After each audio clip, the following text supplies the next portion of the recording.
America's leader in motorsports coverage, welcomes you live to Bristol Raceway in Tennessee for live coverage of the NASCAR Winston Cup Goodies 500. And for the 22nd time in 1995, the green flag is about to come out. And looking at the quest for the Cup standings, we show that Jeff Gordon is still on top. The interval between Gordon and second place Sterling Marlin just 167 points. And down through the top 5, Ted Musgrave trails by 360. Hi, everyone. I'm Bob Jenkins. Keep your fingers crossed. We're going to need a lot of luck to get this thing in here tonight because it's been raining. Not a heavy rain by any means. In fact, hardly enough to really make a difference. So we hope that we can get this whole thing in here tonight. Well, the key word here at Bristol is survival. Jeff Gordon won this race in the spring, but last year in this event, look what happened to him.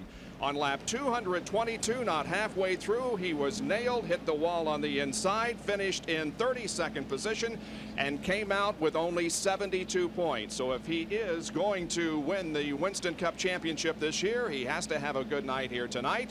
Jerry Punch, this thing is not decided by any means. Well, Bob, the man you're looking at is one of his victories. You said one of his 5 victories on the season came here at Bristol, Tennessee. And Jeff, there are a lot of people in the garage area, people at home who say, hey, you can mail in that Winston Cup Championship. It's a done deal. Gordon's going to win it. But they must forget that we're at Bristol, Tennessee, next week at Darlington. And in 5 previous races at both racetracks, you've had one finish. Of course, that one finish came back in April, and that was a win. Yeah, we learned a lot there. But, you know, there's 10 races and 10 tough races. You know, especially here, it's so hard just to finish this race. And, you know, nobody right now can afford to fall out because those are pretty valuable points that you can lose. But, you know, just as easy as it is for anybody else to have a bad run, it's just as easy for us. You know, we just pray to God that, you know, things are going to continue to be consistent for us the rest of the year. But this is one place we got to conquer because, you know, we've only done it one time. We found out what happened when we did it that one time. But, you know, just to have us a good, consistent finish would mean a lot here. And if you're there the last 100 laps, who knows what can happen. Hey, the guy himself says the race is not over till it's over. And, folks, 5 times he started the race here, 4 times he had, I mean, don't mean to say it, but DNFs means he did not finish. The same thing at Darlington next week, 4 DNFs and 5 starts. And one thing this racetrack will teach you guys, there's no place to hide. And, of course, you just can't afford to ride. So watch this guy tonight. He needs to finish to have a shot at that championship. Let's go to Benny and Ned.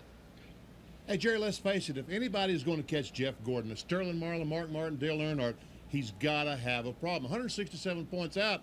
Sterling Marlin can finish all 10 races, but Jeff Gordon, if he finishes right in front of him, he's going to be the champion. Got to have some problems. And this race here in Bristol and next week at Darlington, the 2 toughest racetracks on the circuit to finish. Jerry was talking about running and hiding. You know, you can't afford to hide because someone will run over you from the back. If you try to run, you'll run over somebody in the front. Now, this is a tough little racetrack. Oh, it is tough, and you consider the competition is so close, too. Less than a third of a second separates first and last place in the qualifiers, so that means all the cars are running basically the same speed. So it's not only a drag on you physically. I mean, you really take a physical beating on this racetrack. You know that. I know that, even though the banks were not as high back when I raced. But still, you take a tremendous beating. But the mental strain here is just as demanding as the physical strain. So, you know, it's a tough night on them. A lot of fatigue involved. And for more on that, let's go to the pits and John Kernan.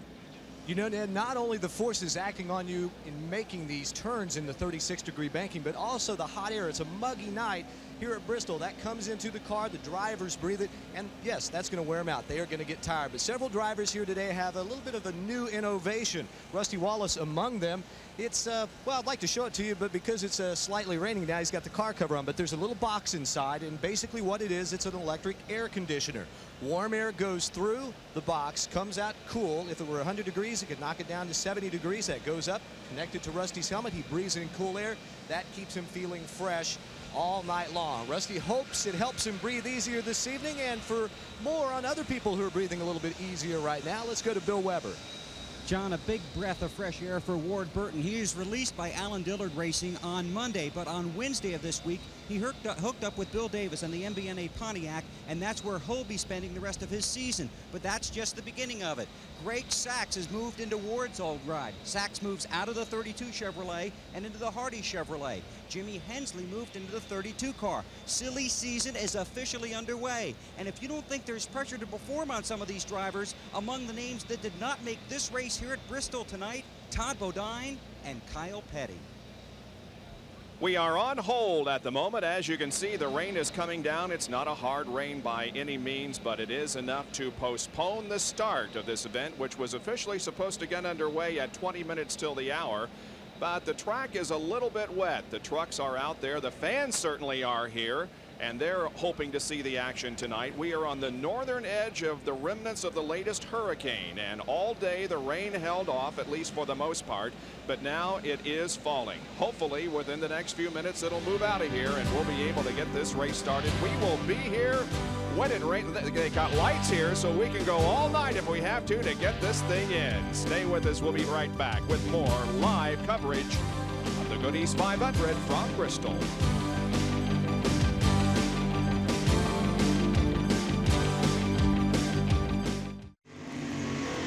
Ford is holding up 5 figures. In 5 more laps, we'll turn them loose and go green. Let's check our in-cars numerically. First in the number 3 car, the Dale Earnhardt GM Goodwrench Service Chevrolet. We have an inside view from Dale and also the roof cam on the number 3 car. Here's Ricky Rudd in the number 10 Tide Machine. He also carries an in-car, a rear bumper, and a roof cam. Shepard will have one in the Simcoe Ford. Okay, Bob Schuster. There it is. Thank you. Martin also, the Valvoline Ford, will have an in-car camera. There we see Martin. We see a little bit of rain on the windshield. Finally, Kenny Schrader will carry our 5th in-car camera for the evening. 4 laps to go. Bit of moisture in the air. You can see it flowing over the windshield of these race cars, but I think maybe the track is going to be good enough to race on here in just a few moments. We'll show you the grid and how they're going to line up for this event. As you see, the 70,000+ spectators that have gathered here tonight for this annual ritual of speed and excitement on the high-banked half-mile racetrack at Bristol. 36 degrees of banking, and last night's race was typical. We saw a lot of great competition. We saw Steve Grissom come from the rear of the field really to win this race, but in the NASCAR Winston Cup history, it's been best to start up front to win this race. And we go for the 3rd time in 4 races, the Winston, the Unocal bonus money has been won. Has been won. 3 of the last 4 races has been won from the pole position. That has to be some kind of record. I think I read that the last 2 races have been won by the pole, and that ties records. That has tied records that I think 2 is a record. You can see that the rain has picked up again just when we thought we were going to get going. I don't think we're going to hold to this lap count that we started. I can't imagine, Bob, that they would start them now, since that rain has picked up a little bit. You can see that there, especially on the black part, it's pretty wet. Kyle Petty, Kenny Wallace, Todd Bodine, Joe Ruttman, Jimmy Hensley, Elton Sawyer, and Bobby Hillin all failed to make this event, and this is the first time that the Felix Sabates and Kyle Petty team has failed to qualify for a Winston Cup race since 1989, the team's inaugural season when they were running a limited schedule. The last time Petty missed a Winston Cup race was in 1991 when he broke his leg in a crash at Talladega. We see him scrambling. They had taken the tires off pit road, and now we see him scrambling to put them back on. Yeah, they want to try to keep those spots as dry as they possibly can. So when the drivers come in, if we do get this thing underway, they'll have a dry place to work. But you can see that rain is picking up. Jerry Punch is with Richard Childress. Well, Richard, the NASCAR officials have been polling some of the drivers, and I know a lot of them have not been in favor of dropping that green flag. Yeah, it's not only the racetrack. We got pit, dangerous pit road conditions. The apron of the racetrack's wet, so really not good conditions to even be trying to start it right now. Now, while we watch it, the shower come over, a lot of the news this weekend racing came out of your camp and welcome. In fact, that Andy Petrie has noted that he is going to be leaving the team at the end of the year. Obviously, you would like to have kept Andy, but it's a great opportunity for him. Yeah, it's a good opportunity for Andy, and we discussed this when we hired him, and it just came a year sooner than any of us had anticipated. So what we're going to do now is use the same method that we used when we replaced Kurt Chammerdine. And that's the biggest thing. Dale is going to have the most say in it because crew chief has to work for the driver. So he'll have the most say, and it will take a poll between all the guys that work with us. And we're going to do it united as we always do stuff. So is there any timetable? Is there any rush, so to speak, for you to name a crew chief? Obviously, you've got a lot of talent back in your own shop still. Yeah, we've got a lot of talent there, but right now, our biggest focus is trying to get back in this championship. If we do that, even if it's in November before we do something, I'm not going to be concerned. Richard, thanks for joining us. Thanks for joining us, Richard. Thank you. Richard Childress, guys, watching it rain as we are. And by the way, his driver was one of them that said, no way should we go green. He pulled about 4 or 5 drivers, and about half said, let's go. The other half said no, and obviously they have called off the start. And quite honestly, it looks to me as if it's raining just about as hard as it has rained in the last half hour or so. So keep your fingers crossed. Well, we have radio communication with some of the drivers out there. We'll try Kenny Schrader and see. Kenny Schrader, this is Benny Parsons up at ESPN. You got me? Yeah, I got you, Professor. So, Professor? Yeah, What's that all about? So tell us about the racetrack. Is it dry, wet, or what? I figured starting here 25th that they dropped the green flag. By the time we got to one, I'd know that one of them other guys would find out first. But I think it's okay. It still is raining, isn't it? Yeah, the windshield looks like it's picked up a little bit, but I don't know. The track looks dry. I mean, I know that water went somewhere. Hey, let me ask you something. You like this racetrack? I'll get back with you in about 3 hours, okay? Okay, we'll check with you then.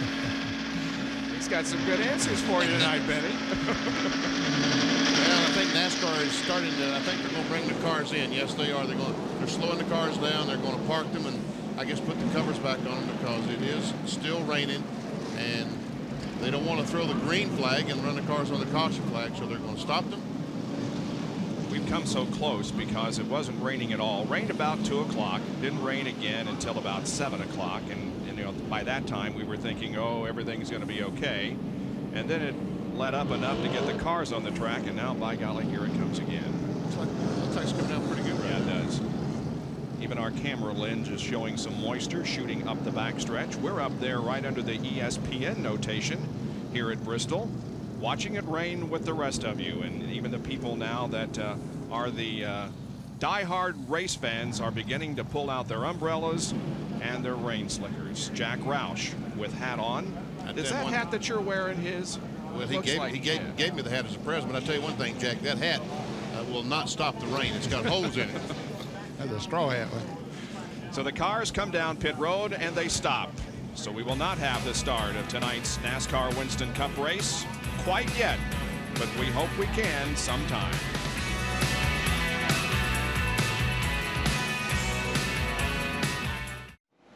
We are ready to go racing at Bristol International Raceway. The fans have waited patiently. They're ready. Here's the green flag and the race is underway.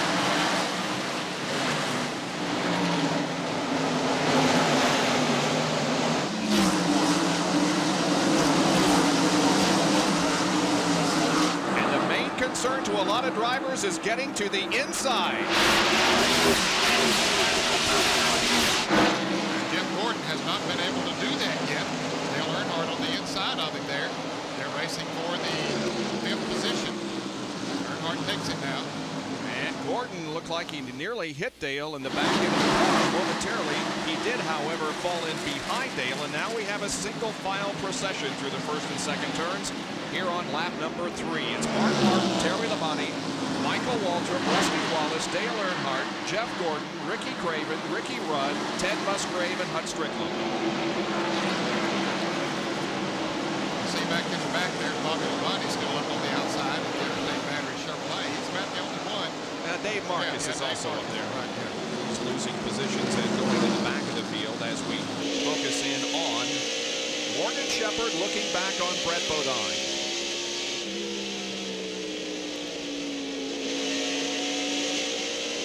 28th and 29th. Shepherd in 28th and Bodine in 29th.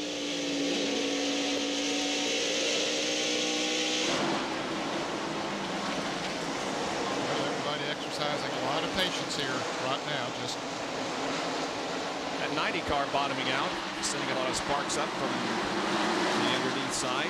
There is the leader, Mark Martin. Before the night's over, I'm sure we'll see sparks in a lot of these race cars as they go in the corner and then bottom out the chassis, the exhaust. Great shot looking back on the entire field from leader Mark Martin's car. Let the field go by here and show you that again everybody is very patient at this time, working in single file formation and only making an attempt to pass when they figure they can completely do so. That's how quickly a lap is completed here in under 16 seconds. So they're making almost 4 laps per minute. And if they can run green flag, it won't take long to get this race out of the way. From Kenny Schrader's view, up ahead to Robert Presley. Rick Mast, you mean? Rick Mast, exactly.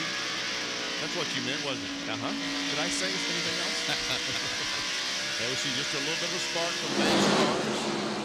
He bottoms going in the corner.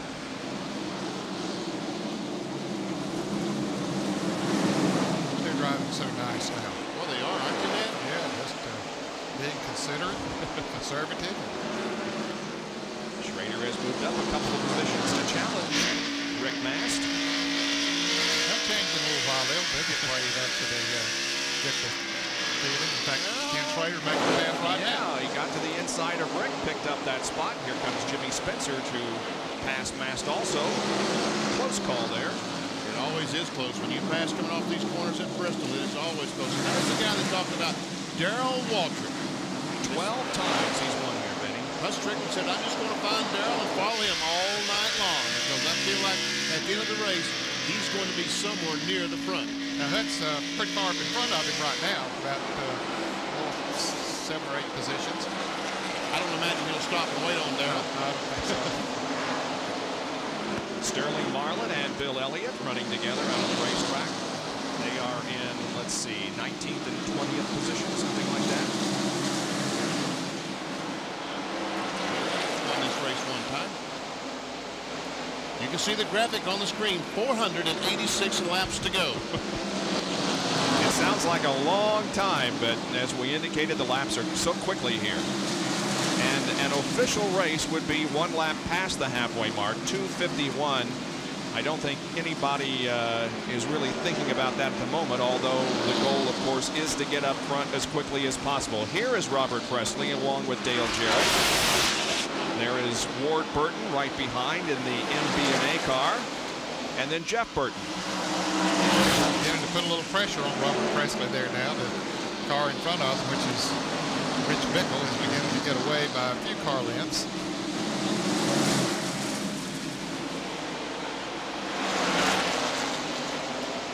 When conditions are at their best, this is a tough racetrack to pass on, and then you consider, well, there might be a damp spot here or there where you have to be extra special, careful.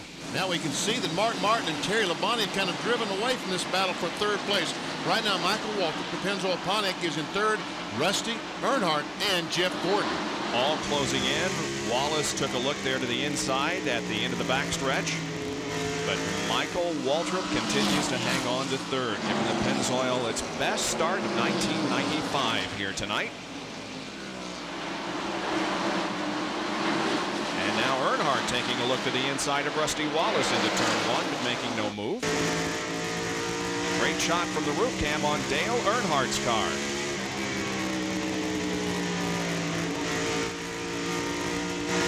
Right up on the bumper in the center of the corner.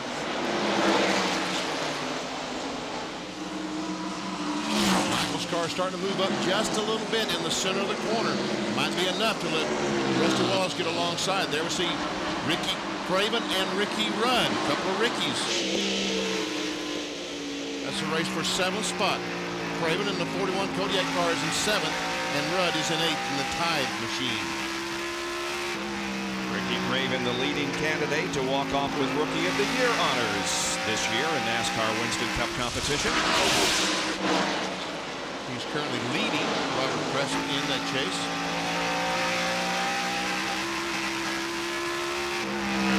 Great qualifying run here.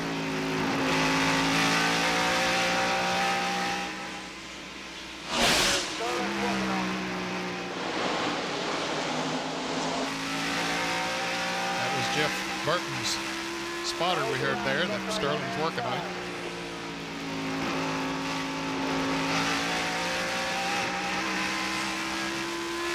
Jeff Bodine just made a pass on Hut Strickland. Ricky Craven has finished in the top 10 the last 2 races. He was 10th at Glen and 7th at Michigan last week. His career best back up front of this pack involving 3, 4, 5, and 6, Waltrip, Wallace, Earnhardt, and Gordon. Here's our first NASCAR field summary for the evening. Take a look at the standings as they were last time around and see where your favorite driver is running. And the number in parentheses is where that driver started. Now then, Greg Sachs in the 31 car about to be overtaken and lapped by Mark Martin. You see how that second groove up there works for Mark. Greg gives him plenty of room. Labonte comes right on by as Martin gets by.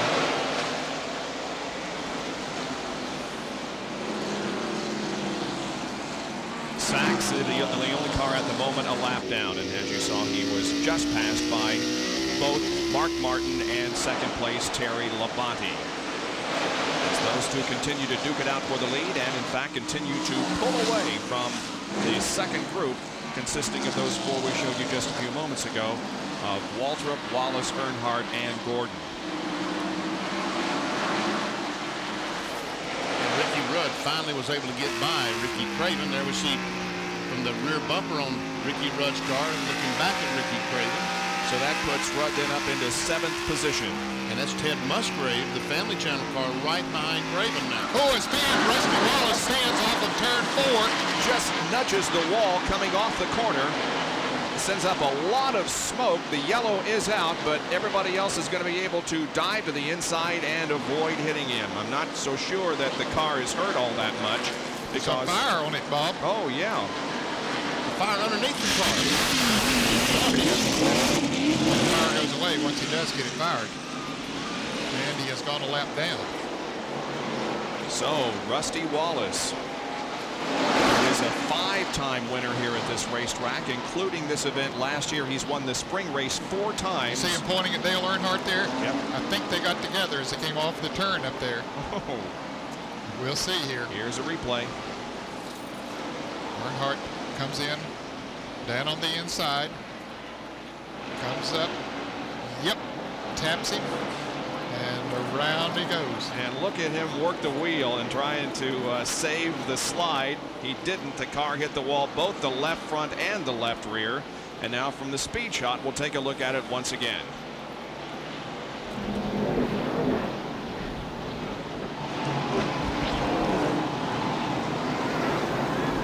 That second contact was pretty severe there on the left rear. Jerry?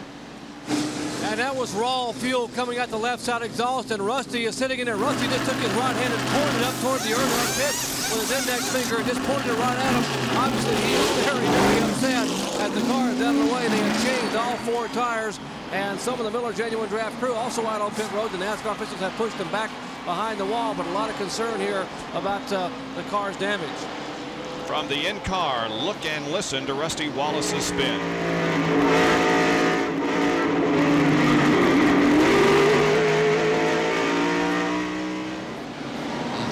Just the slightest amount of contact with the car in front of you can send him around, and that's exactly what happened as Rusty Wallace has been the first to taste the concrete here at Bristol on this Saturday night. We have just begun, only 34 laps into this race because of a rain delay, and we'll be right back.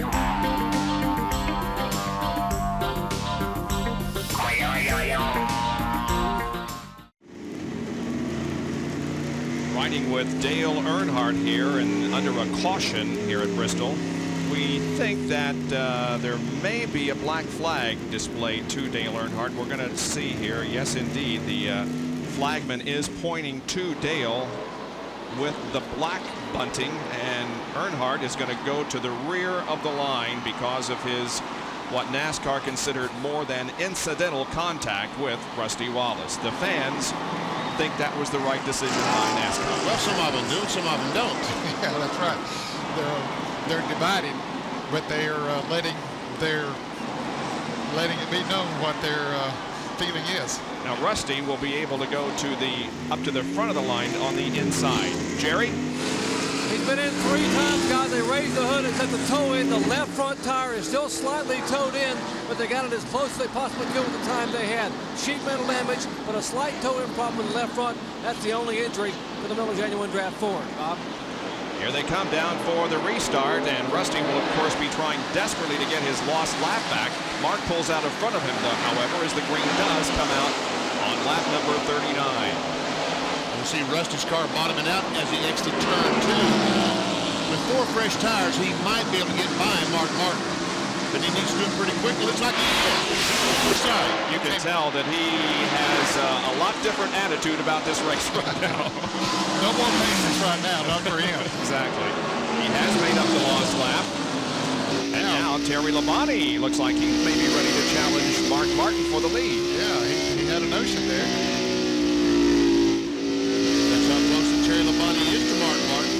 This is looking out the back bumper of the Valvoline Ford.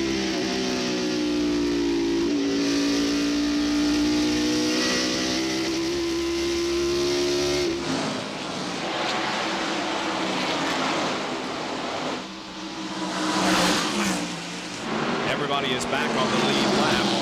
Greg Sachs, who did lose a lap, made his up also. So here's a battle between Joe Nemechek, Derek Cope, and Rich Bickle. It's 10th, 11th.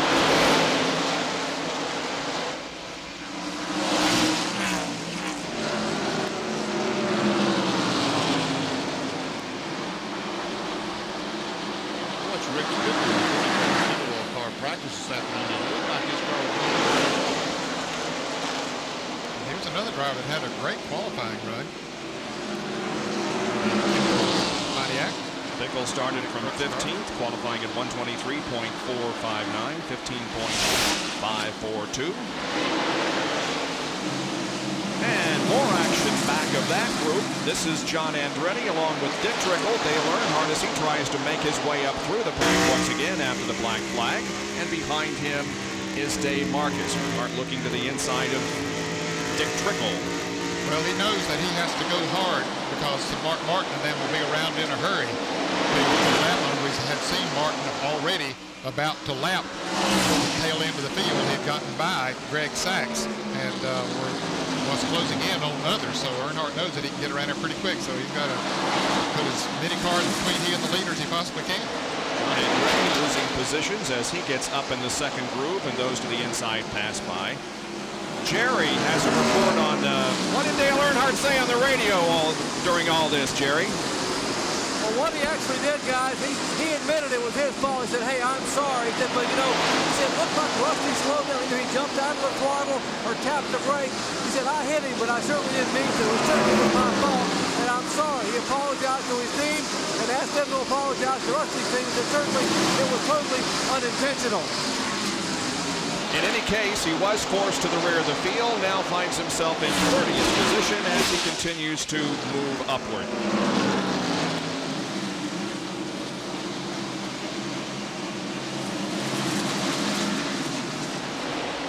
Earnhardt has won on this racetrack 8 times, 3 at night, 5 during the spring race. They're the first 2. Now here comes 3, 4, 5, 6, and on back. Waltrip is still at the front of the second group. And we have a crash up in turn number 4. It's Brett Bodine in the concrete. Boy, Brett has had a tough year this year in the Lowe's Ford. He just either has mechanical problems or gets caught up in a crash or something. He just had a tough year. Had to take a provisional to get into this field, 33rd. Now, Rusty Wallace has made up his lap because he was in front of Mark Martin. Let's watch the replay, and we'll see that some contact between Bobby Hamilton. Bobby Hamilton. Yep. Going in the corner, just a little bit of contact at the rear of the 11 car. And we have pit stops now being made by a lot of those up front, including Martin, Labonte, Waltrip, Gordon, Rudd, Craven on back. We'll take a look at the front pit here and see the work being done by the Ted Musgrave Joe Roush crew and Mark Martin. Joe Roush, Jack brother. I'm sorry, yes. Joe Roush is a race driver in Indiana. And the 87 car, Nemechek has already left pit road, so evidently just put gasoline in the car on right sides. You see Martin can't get out. Martin, the leader, cannot get out. He was locked in by Earnhardt. And look, Earnhardt came in 30th place, and he'll go out probably about 10th or 12th. Picking up several positions because of the pit stop. How about that? Now Nemechek is back in. John Kernan has more. Joe Nemechek very carefully coming in for this 4-tire change. Last time in, he couldn't get slowed down quick enough to get into his pit stall. Still a lot of moisture here while the pit stalls are fairly dry. It is still pretty wet down here on the outskirts of pit road. As Dale Earnhardt coming back down pit road. Left side work continuing on Nemechek. He's down. Let's go down to Jeremy Thomas. When Dale Earnhardt came in, he had trouble getting his car all the way in toward the wall and get the left side lug nuts on, so they changed right side tires. Back on the line, now he comes back in and was able to get the left side tires changed. That's one of the reasons that Mark Martin had trouble getting out. Earnhardt couldn't get his car all the way turned to the right in his pit stall, and then of course blocked Martin's exit.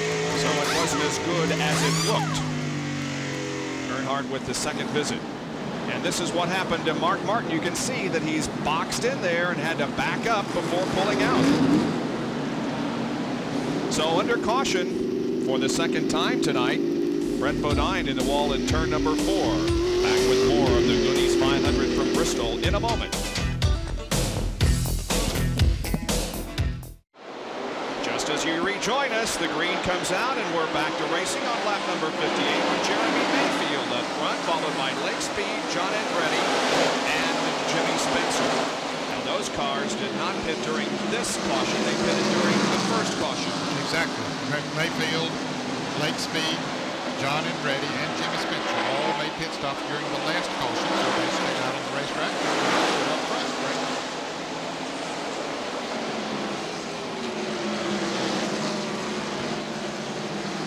You see that Mayfield gets some pressure from Lake Speed in the span car.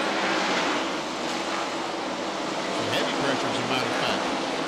And right behind that, John Andretti gets some heavy pressure from Jimmy Spencer. Yeah, John's car hadn't really been going too good. There's up there, he's holding up a pack of cars, it looks like. There, as we see good racing up front here with the 2 cars, they pulled away from Andretti. And as you can see, the rain is beginning to fall once again. Ooh! And a hard crash. And it's Brett Bodine once again for the second time. This time he's in the wall in turn number 2. They in front of the leaders. Wow. Got down off the banking. And everyone avoided him, but it was close as Jeremy Mayfield and Lake Speed came down at full speed. So Brett Bodine has his second crash of the evening within a few laps, and this time the Lowe's machine is really tore up in the rear end. Yeah, he lost a couple of 3 laps, as a matter of fact, on repairing it here a little bit earlier. And it was Bobby Hamilton again, same driver. Don't know what's going on between those two, but Brett Bodine's getting the worst end of it. We see that Bobby Hamilton has been black flagged by the NASCAR officials. He has gone to the rear of the field. Brett Bodine continues out there. Here's a replay of it once again. You see that the 11 has already smacked the wall as Hamilton goes by. This is, and there has how close it was as Mayfield and Speed came down in the 36 degrees of banking and saw the car right ahead of them. Brett Bodine in the pits once again. We'll take another break and be right back.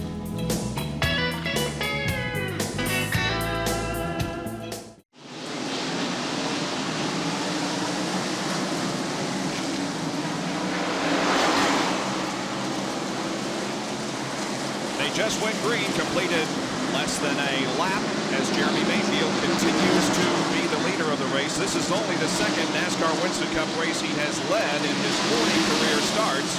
He did lead 12 laps at Darlington earlier this year. They're holding the 43 car on pit road. Bobby Hamilton because of his contact with Brett Bodine. There is Jeremy Mayfield, and right behind his leg speed then comes Jimmy Spencer, Jeff Gordon, and then this group led by Terry Labonte. And John Andretti has been caught on the outside, and a lot of cars are going to go by him before he's going to get a chance to get back down on the inside. That's Dick Trickle beside him at the moment. Morgan Shepherd is looming behind. So is Darrell Waltrip and Mark Martin.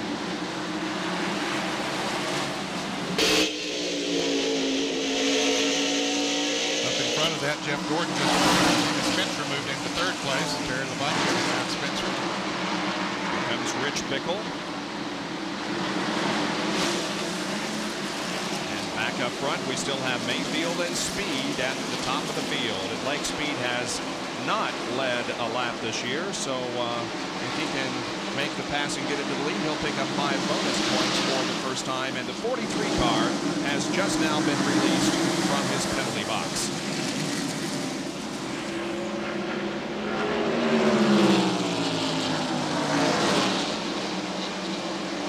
Jeff Gordon now finds himself in third. Terry Labonte is fourth. Coach John Andretti back there is still on the outside. The cars are still passing. He's gone from about 4th back to about 20th and still going back. Once you get up in that high line, everybody's going to do their best to keep you up there. Oh, yeah. Yeah, there's no mercy paid out there. Might be able to get back in line. Yes, he drove down to the inside. Just ahead of Sterling Marlin. The caution is out, and it could be for rain. Probably is. 73 laps have been completed. Yes, it's for rain. It is indeed for rain. Bill Weber has an update on the leader at the current moment, Jeremy Mayfield. Hey guys, 2 weeks ago that car Jeremy Mayfield is in was a show car.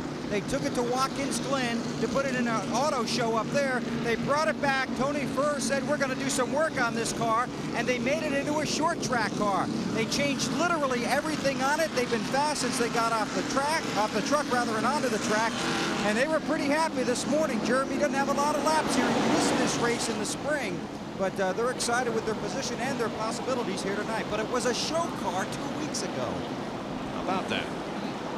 So when you see these cars at a shopping center or whatever, and you say, nah, those aren't real race cars, and by golly, they can be. Won't take long. There is a huge tarp being utilized by the Childress crew down there for Dale Earnhardt. No, they don't have the big one out yet. They had one a little bit ago that covered his pit area, Jeff Gordon's pit area, and their tires and tools and everything else. I have never seen such a tarp in my life. Yep. Last out. Right now it's not neutral. Michael Waltrip says right now the car's about neutral. Just eavesdrop on some radio conversations here, BP, while we're not racing. Which is exactly what the crew chief always wants to hear. Neutral. Michael is running in the 7th position at the moment. Said no extra vent for the windshield yet. Good said there's no Windshield's fine. Yeah, I was just trying to knock them into having somebody so we could dry it. We did come out, but they said no. It dries as soon as you get going. That ain't no big deal. Okay. Under current NASCAR rules, you're only allowed 7 men across the wall, and you use each one of those men, so they don't have a man to clean the windshield. It has to be done from across the pit wall. So they're going to pick the speed up to 50. But you heard Michael say that that is not. They said pick it up to 50 running it hard enough to keep the track as dry as they can, I guess. Cool. Also eavesdropping on Steve Grissom and his conversation. We'll show you a field summary here while we are under caution and we listen in on the radios. Mayfield started. A little over 220 on the water, right at 230 on the hole. The 22 might be coming in right now. All right, no tape on it, so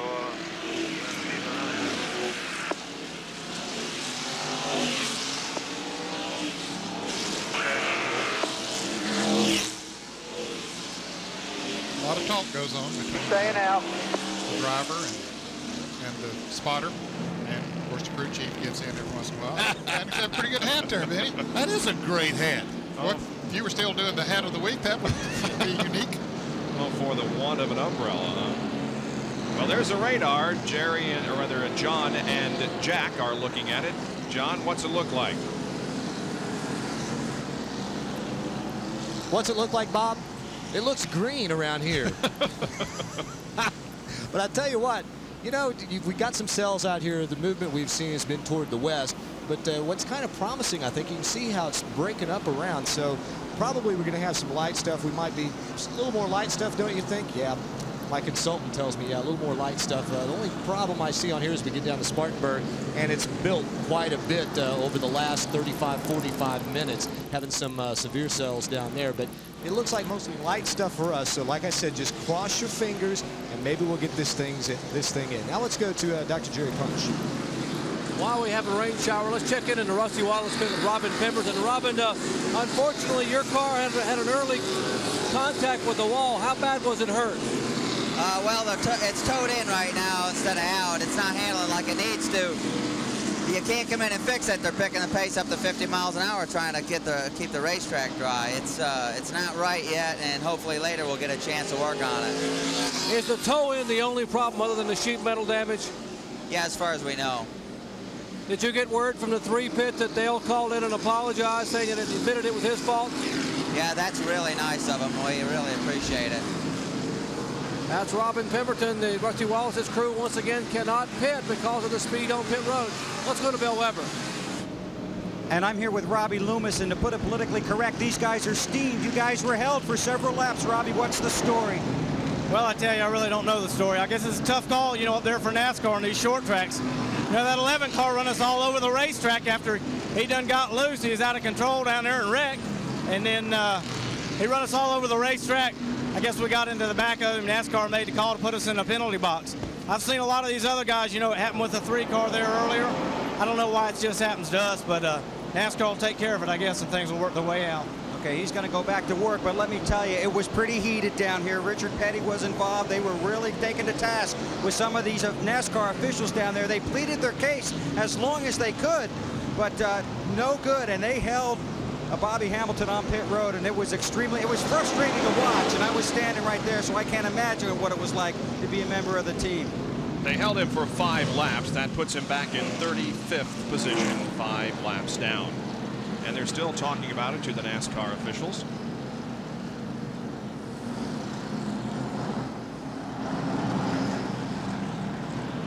Jerry, problem with Mark Martin's radio? Bob, unfortunately, that is the case. The crew now trying to work on a backup helmet. They're changing a visor, and they have some cords. Apparently, Mark can hear Steve Mill and the crew, but they cannot hear him, so they had everyone out here on pit road watching very closely.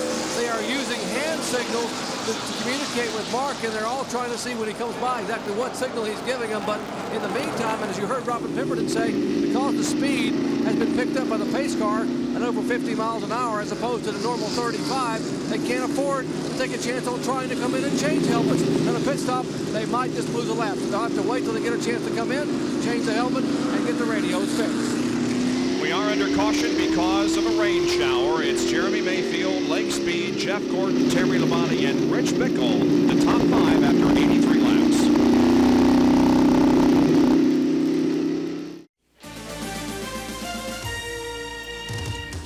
Track Facts are brought to you by Quaker State, the intelligent oil for longer engine life. Last week at Michigan International Speedway, we found out just how important a little bit of gasoline is. Ricky Rudd, remember, he had the problem with the flapper valve in the vent not being open to allow fuel to go in the car. One driver who had just exactly the amount of fuel he needed was Bobby Labonte. As the team praised, he does have enough. Phil Elliott lacked about 1/4 of a gallon making it to the end and ran out on the backstretch. Here's the pit stop Bill Elliott made in 1990, and we're going to show you why that they installed the flapper valve. Watch as he leaves with this Ford Thunderbird, the fuel that comes out the back of the car, that might have been a half-gallon of gasoline. So how do they keep that gas in the car with the flapper valve?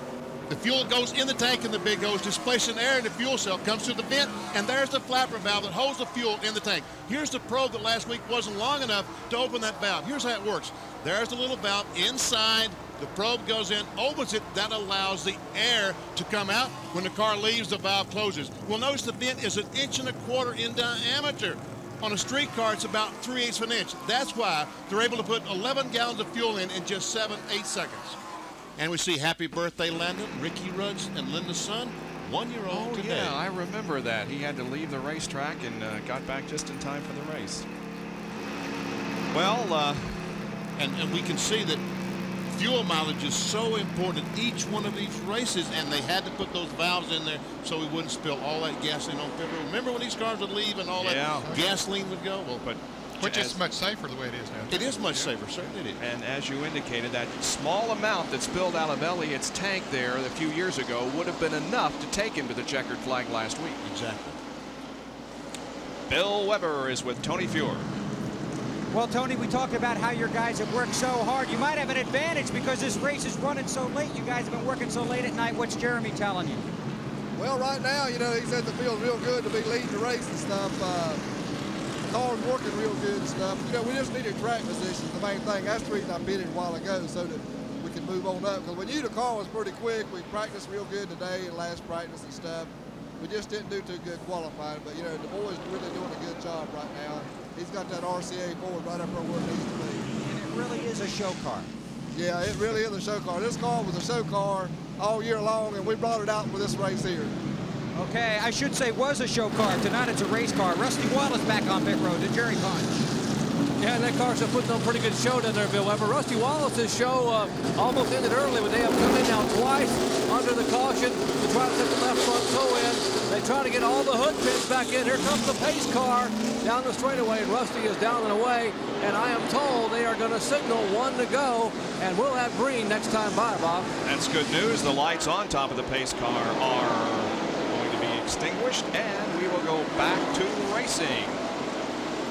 About lap number 92, looks like. And we'll see that Jeff Burton in the 8 car, the Rebestis car, will come up. He lost a lap in the pits a moment ago. Caution flag, a couple of caution flags going to Bobby Hamilton. Gotta be ready now. Bobby Hamilton also 5 laps down. He's pulled up on the inside line.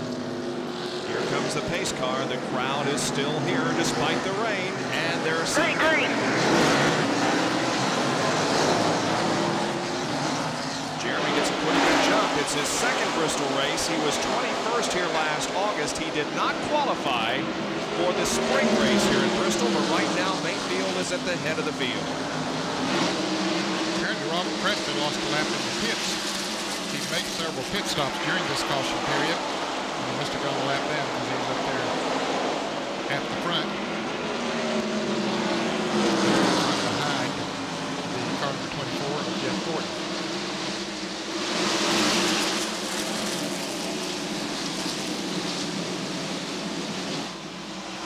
John has an update on Robert Presley. Well, Ned, as you said, Robert been on pit road several times during that caution. They developed a leak in the rear end housing. Charlie Presley and the crew got underneath the car, used a little compound, some sticky stuff, you might say, pushed it up on there. They have told the NASCAR official they think that that's going to hold it and stop the leak. They should have told the NASCAR official they hope that's going to stop the leak. And it just might.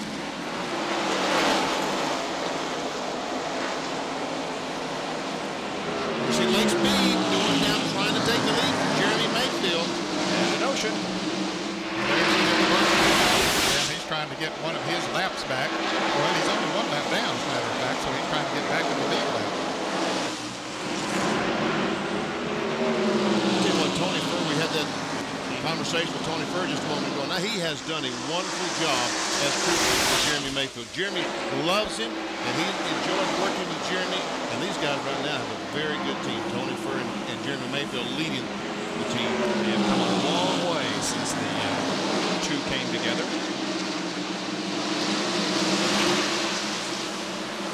John, what happened to Jeff Burton that he lost his lap? Well, Bob, he had to pit a little earlier for left side tires. Thought he had a cut tire going down, but I was just told by a member of the crew that it was Rusty Wallace who relayed to Spotter that he thought Jeff had a tire going down. So their Rusty Spotter told Jeff Spotter. Jeff came in. They found out it was not a cut tire. But that's their story down here, and they say they're sticking to it. Well, in any case, he's back in 33rd spot, a lap down. And he's running good. Yep. Yeah, that's right up there. He is running well. Yeah, he could, if he could pass those cars, he could drive away, I believe. He wants to be a little bit faster, certainly, than Lake Speed. Lake's right there on the main field. Trying to take a look on the inside. Can't make it. Don't work on him. Let him know you want it. He said, woman, let him know you want it. I think Blake probably knows, don't you? Saw the 11 car Brett Bodine go back in action. He's been in the wall at least twice. Lake Speed almost got the wall that time as he came off the second corner.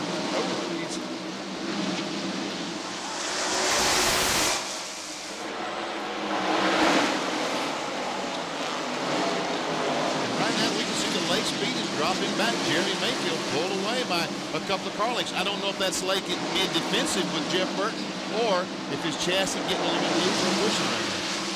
Going away, I should say.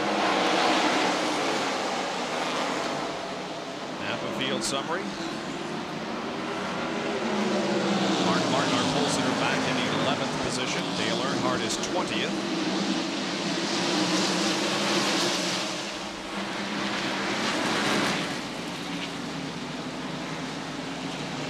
Wallace back in 29th.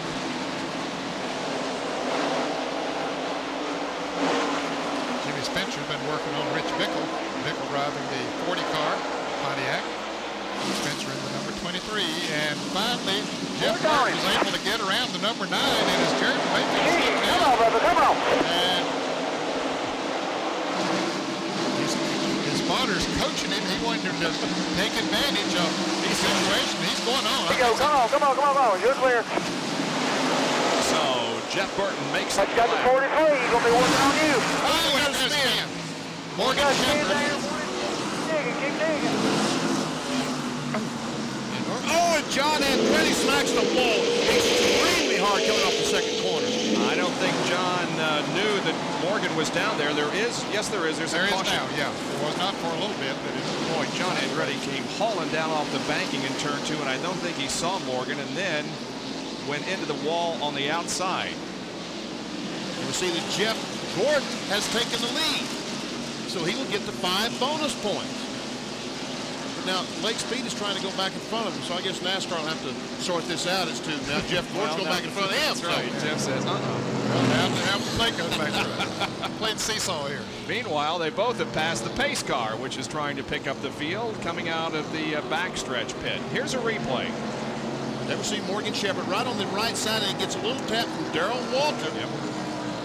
And he will spin, and no one hits him. But if this camera will stay there, we'll see John Andretti in a second try to dodge somebody and come off and smack that wall. There he is. He's trying to dodge a 21 car. And from Morgan Shepherd's in-car roof cam.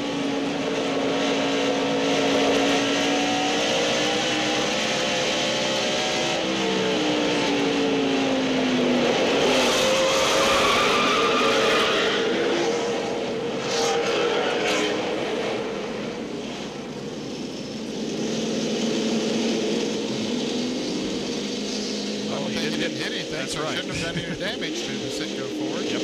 Might have flat spotted the tires. He's going into pits now, so we can ride with him down pit road and backstretch. Now watch John Andretti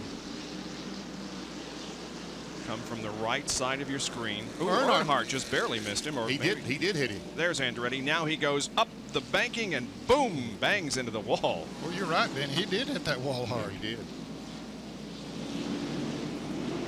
Pits are open and several cars coming down the pit road, including Earnhardt, and Jerry Punch is there. And obviously Earnhardt did get him with the front bumper a little bit. The grill below where it says Monte Carlo has been pushed in, and that was not from the earlier accident with Rusty Wallace. And they will be opening up the back pits as they work on the left side. And back there is a part of the door where the screen is at the door has been peeled away. Let's go to Bill Weber. And Jeremy Mayfield on pit road. It'll be 4 tires on his car. He says he has a fender rubbing, and that could have come when those cars went by him after he surrendered the lead. Also, Andretti is on pit road. They've changed the right side tires, pulled the sheet metal away. Morgan Shepherd has some severe damage to the left rear quarter panel and to the tail section of that car. All 3 of those drivers now on pit road. Andretti did lose a lap the first time he stopped just a moment ago.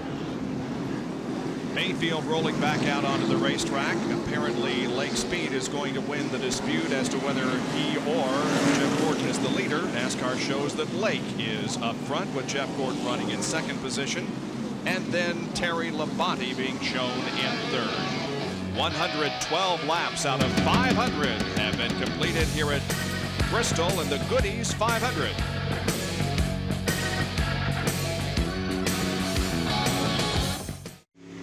ESPN Speed World tonight from Bristol International Raceway in Tennessee. Ricky Rudd in for another pit stop. Joe Nemechek is also on pit road. Both are rolling at the moment, leading the pace car coming off of turn number 4. And John has an update on Nemechek. Bob, that was the 4th time that Nemechek has been on pit road. The first time they tried to do a 4-tire change, a lug nut jammed in one of the air guns, so they had to go out. That means they left some lug nuts loose on the left side. Then they came back in, tightened those up, but they didn't get a right rear tire change. Then the left side tires they had to change this time. 4 times in for Nemechek's crew, but they did not lose a lap. Let's go down to Jerry Punch. And guys, Dale Earnhardt made 2 pit stops as you watch now from his room camp. He made a first pit stop, they changed tires, and watch Gene Dehart here trying to peel the left rear fender away, and that is where Earnhardt got involved with the car number 21. Now, he was trying to peel the fender away. In fact, possibly the front of the car number 21 peeled part of the left side door open on the GM Goodrich Chevrolet. So Earnhardt back out on the racetrack in, let's see, where is he? Oh, he's back in 34th position, a lap down. And here's a replay of why we are under caution. There's Morgan Shepherd right at the right side of the screen, gets a tap from Darrell Walter, and he spins.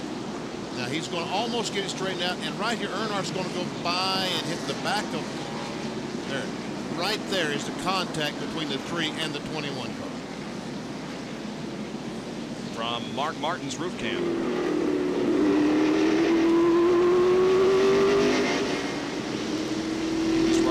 Darrell Waltrip, who had the contact with Morgan Shepherd. And the other update is that indeed Jeff Gordon is the leader of the race and not Lake Speed. But Lake did lead the lap, we understand, and so that'd be the first time that he has led many years. And Jeff Gordon now has 5 bonus points for leading the race. Valuable points. On his way to a possible NASCAR Winston Cup championship in '95.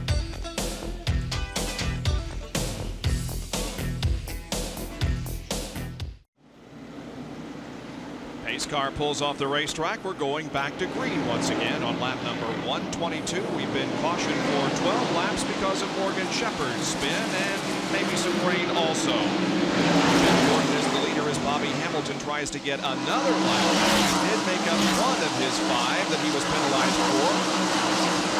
On the last caution flag, Morgan Shepherd spun coming off the 2nd corner. And he did get another one, so he's only 3 laps down. And let us also tell you that although our scoring showed that Dale Earnhardt was down a lap, he is not down a lap. Dale Earnhardt is on the lead lap in 27.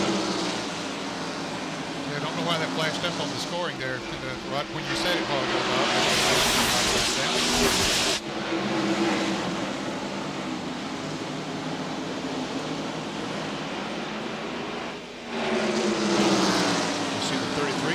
Robert Preston, the Skoll car, he is in fact a lap down. They established that. There are 4 cars that are at least a lap down. Presley and Andretti are 1 lap down. Bobby Hamilton now is 3 laps down, and Brett Bodine is 42 laps down. Robert Presley, car 33, is in 33rd place.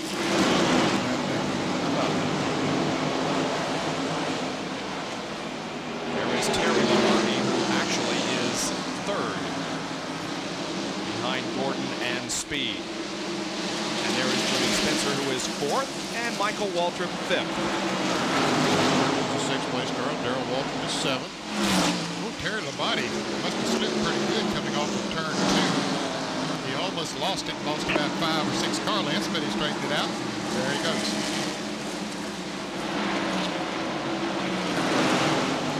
12-time winner here at Bristol, Darrell Waltrip, 7 times in this race, 5 in the spring race. You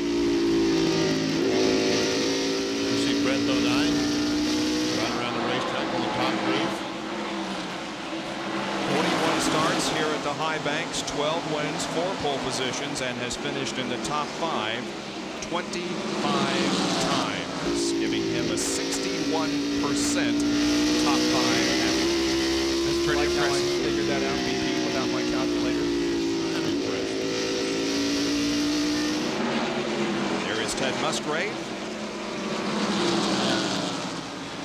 And Bill Elliott, 9th and 10th.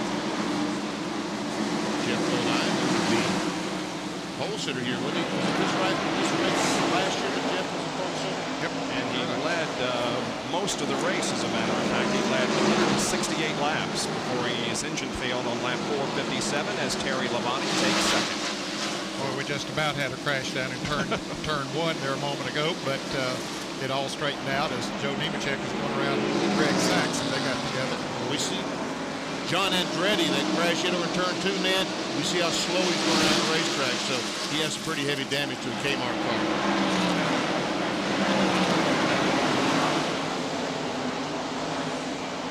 Once again, there's Bill Elliott, McDonald's car. There's Jeff Bodine. We're talking about it. Steve was the winner last night. Do you remember who was on the pole for this race last year? His very last pole position before he retired. Oh, Harry Lynn, that's right. Got one on the bottom, the 37. And something's wrong with Ricky Rudd. He's got damage in the front end. Look at Ken that. Schrader and Dale Jarrett get together, but they both straightened it out. And there is damage to Ricky Rudd's car. He's knocked the fender back on the tire. That's his problem. The right front fender's on the tire. He can't steer it. And Morgan Shepherd almost spun again down in turn 2. I tell you, it's happening so fast out here, the camera can't keep up with it, and I can't either. We can't keep up with it. Let's take a look at that Schrader-Jarrett almost crash. Well, you see Ken's going to get a run on Dale going down into turn 3. Don't know if Dale knows he's there or not, but Dale does cut down on Schrader. And they touch. Schrader gets out of it. They get straightened out and go on. By the way, this is Dale Jarrett's 250th NASCAR Winston Cup race. Now let's see what happened to Rudd. And what happened to Morgan Shepherd. That's the one I was hollering about there a moment ago. You can see he gets a little tap from Rich Bickle. Bickle gets a little tap from Earnhardt. Man, that was a beautiful save. Wow, it really was. So who did Rudd hit? Rudd hit the 87 car, Nemechek, the Murder King car, and Ricky Rudd took his car behind pit wall. They're working on the car now behind pit wall. And look at that left rear sticking out on the 21 car. There we see Rudd's crew working on that car. And Jerry Punch is right there. Well, what happened to Rudd about 7 or 8 laps ago down in turn 1? He came into contact with the car number 31. That was Greg Sachs, who had jammed on the brakes to try to keep him running over another car and had gotten sideways. Now, Rudd ran into the back of the 31 and pushed the right front of his Ford in. And apparently, they have broken the radiator. They have burst the radiator. They're going to take the radiator loose, replace it, but unfortunately, he's losing a lot of valuable laps here under the green flag. Looks like Rudd will have to wait on his first win in the 1995 season. He has not victored yet. He did, however, have a strong race last weekend in Michigan. Started second and led 46 laps before being sidelined. And he's won a race every year since way back 11, 12, 13 years ago. Jimmy Spencer has just taken over the 3rd spot from Lake Speed. They were watching Mark Martin, their pole position winner, trying to get by Dick Triple. Race for 6th spot. There's a Cranfield Sunday.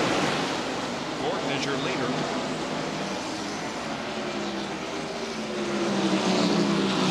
See Triple and Martin.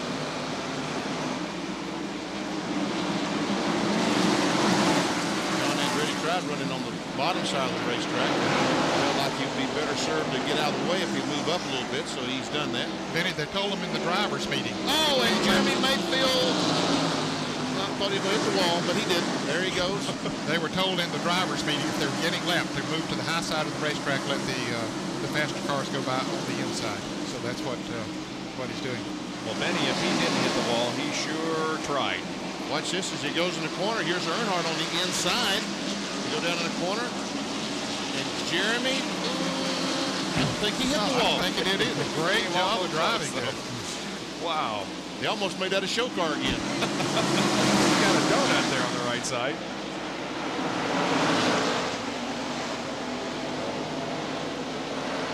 Jeremy Mayfield led this race earlier. And John is with Robert Presley. A lot of smoke coming from the rear end of Robert Presley's car. They pulled it behind the wall going to work. Robert had a rear end leak on the car, and it looks, are they changing the rear end now? Yeah, it just seems like if anything's going to happen, it's happened to us here lately, you know. Rear end gasket was leaking a little bit, and finally lost all the oil, burned it up. We knew it was a matter of time. Well, Robert Presley behind the wall sitting patiently in his car as Charlie Presley, his brother, and the crew are going to change rear end gears. And so Robert sits patiently while on the racetrack. Earnhardt and Wallace are running together again, and that was a clean pass by Dale. Well, I think that Rusty realizes that right now Earnhardt is a faster car, and he's not going to hold him up. They're running 20th and 21st. Dale just took 20th spot from Rusty. Rusty's still fighting that problem apparently with the toe end, not exactly the way it needs to be. There is the leader of the race, Jeff Gordon, looking for 2 in a row here at Bristol on the high banks. He won the spring race. He's pulling away from the second place car of Terry Labonte, but that 43 car, Bobby Hamilton, is still able to stay out in front of him. Hamilton now is 4 laps down. Jeff Gordon leading here at Bristol as a light sprinkle continues to fall. We'll be right back.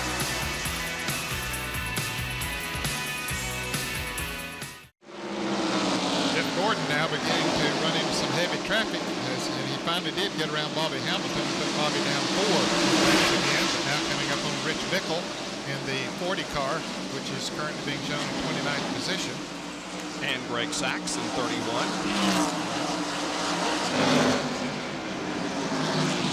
So we see while Gordon is trying to fight this traffic with Terry Labonte, the Kellogg's car has just about caught him. At least he's closed the gap by 50% anyway. Yeah, he's much closer than he was. Here's Bickle trying to get by the 31 car.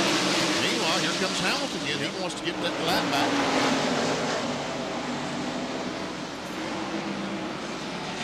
We're checking the on-track interval between Jeff Gordon and 16th place Dale Earnhardt. The interval has been reduced from 9.4 to 7.4 seconds. And that is primarily because Gordon has caught these cars and is losing time on the racetrack. His lap speeds have fallen off a good half a second a lap.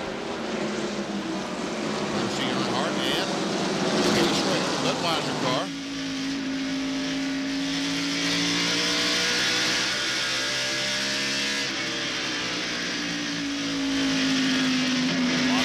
Up ahead. It's John Andretti to your right. John Andretti's looking at 335 laps on that car. Man, how depressing, yeah. A little contact there, looked like, between Earnhardt and Gary Cope. Schrader tried to get to the inside, but couldn't hit. Thought he had the nose up there. He was going to be able to make the pass, but he couldn't quite do it. 13th spot. He started 7th.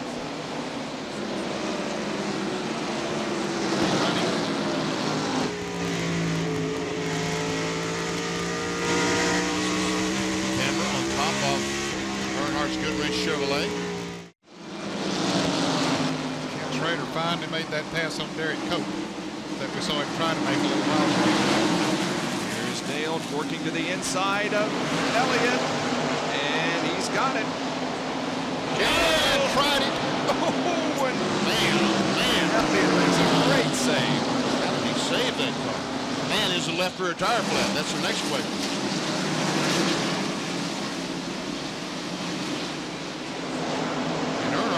by Ted Musgrave as well.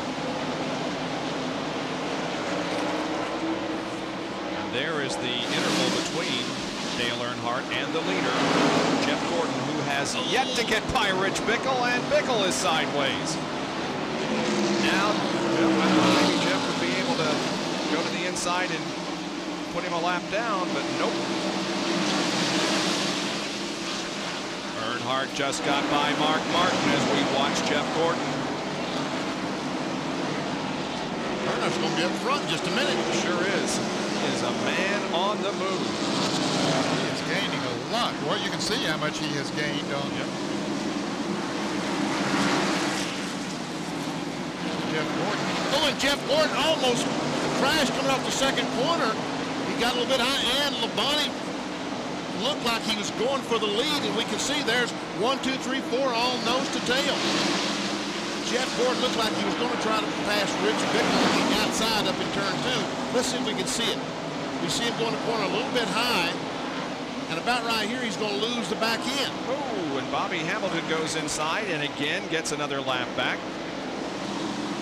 And Dale Earnhardt, we often are criticized for showing too much of Dale Earnhardt, but when you're passing cars here in Bristol like Dale is, it's the story of the race right now. There's no doubt about it. The man is really on a tear. It's awfully close to Dick Trickle there. Trickle said, I better back off. I don't have to go to back again. Trickle is running 6th. And how in the world he gets so close to these cars?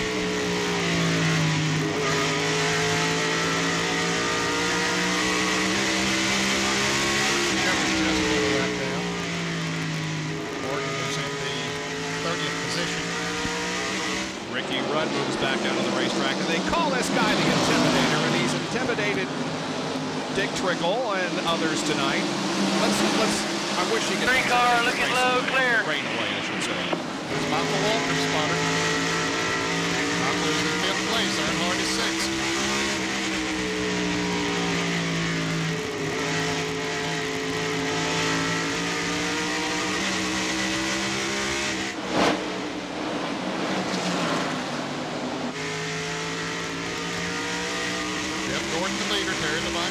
Low side. 17 right behind him now. Martin tries to get in, but he can't do it because Martin's going to go by as well. Lost 3 positions. And Jeff Gordon has finally been able to get by Rich Bickle. There might have been some contact. I was not watching. I did see Bickle save the car in the second corner. Let's watch as we go down in the corner. Here we see the 24. Yep. Probably was a little bit of contact as he entered the corner. And Dale Earnhardt is trying to take over 3rd position. He's right behind Jimmy Spencer. Now he's beside and past Jimmy Spencer. And his sights now are on the 5-car Labonte, which is about 3 car lengths ahead and closing quickly. This is absolutely amazing, guys. This is a real performance. Yeah, this racetrack that we say is so tough to pass on. It's just driving right on by. Got a great race car. He does have a great race car. He's not passing just back markers. Now he's 2nd. Now, Terry Labonte didn't put up a fight. No. He just absolutely did not put up a fight.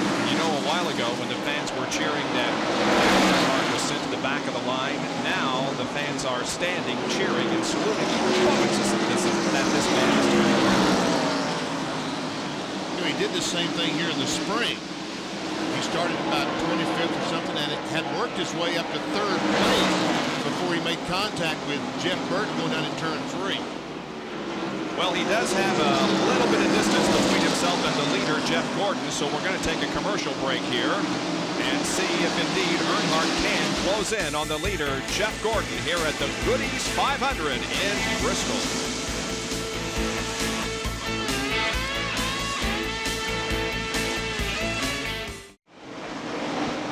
The commercial break was too long.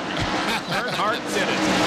He took the lead from Jeff Gordon, but we have it to show for you. Here they are coming off the 4th corner, start-finish line, down at turn 1, and he takes the lead. And Dale Earnhardt has a great race car tonight, and I think that he has fresher tires by about 20 or 30 laps fresher than Jeff Gordon and some of the other competitors. Well, that accounts for a bit of the performance, but man, this has been something. On lap 116, he was 29th, and now at 195, he is in the lead. That's awesome, isn't it? Yep. Man. Jerry Punch has more from Earnhardt's pit. Well, Bob, actually, I was down to Jeff Gordon checking on. Now, Gordon last pitted on lap 52. That's when he changed tires.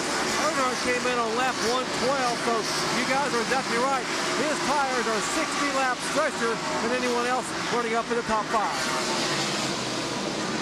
Wow, 60 laps, though. So, yeah, and another thing, too, there's some of these drivers, we've gone pretty far here now on the green flag. They're going to have some green flag pit stops coming up here. He said lap 52. They've run 148 laps since then. Those were under caution, but where do you go here? 160, 70 laps? And it's kind of unusual to go this long without a caution. Especially in Bristol. Yep. And close quarters as we run here, as these drivers run. Here's a Fram Field summary.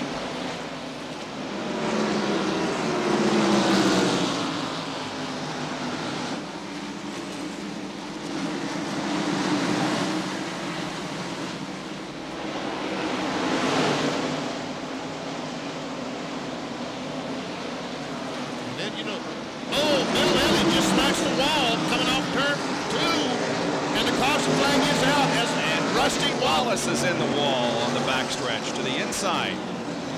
The second time tonight, Rusty has met the concrete, and this appears to be much more serious than the first. Oh boy. And the caution flag that we talked about being absent has displayed itself. Shouldn't have mentioned it. Yep. Trying to get the Miller genuine draft started. He does.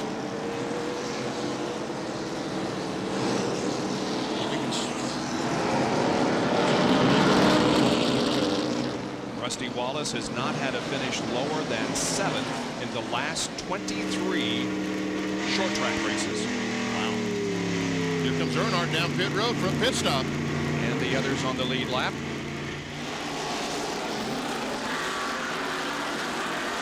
There's a triple split for you. And here's Jerry. And as you guys said, this caution is a break for Jeff Gordon and Terry Labonte. You see the 3, 24, and 5 cars, a triple pit stop, watching all 3 cars. And Gordon would have had to come in and pit in about 18 laps. So this caution flag was definitely a break for the 24 and the 5. He is down that way, 19-1. And 19-1 for Earnhardt, as he's also down the way. 21.6 for Terry Labonte and the Kellogg's crew. And Mark Martin, I'll have to give Steve Mill and that crew a great call because they moved up to 3rd place on the pit stop. Mike Wallace out in 4th, then Labonte in 5th. Mike Walter.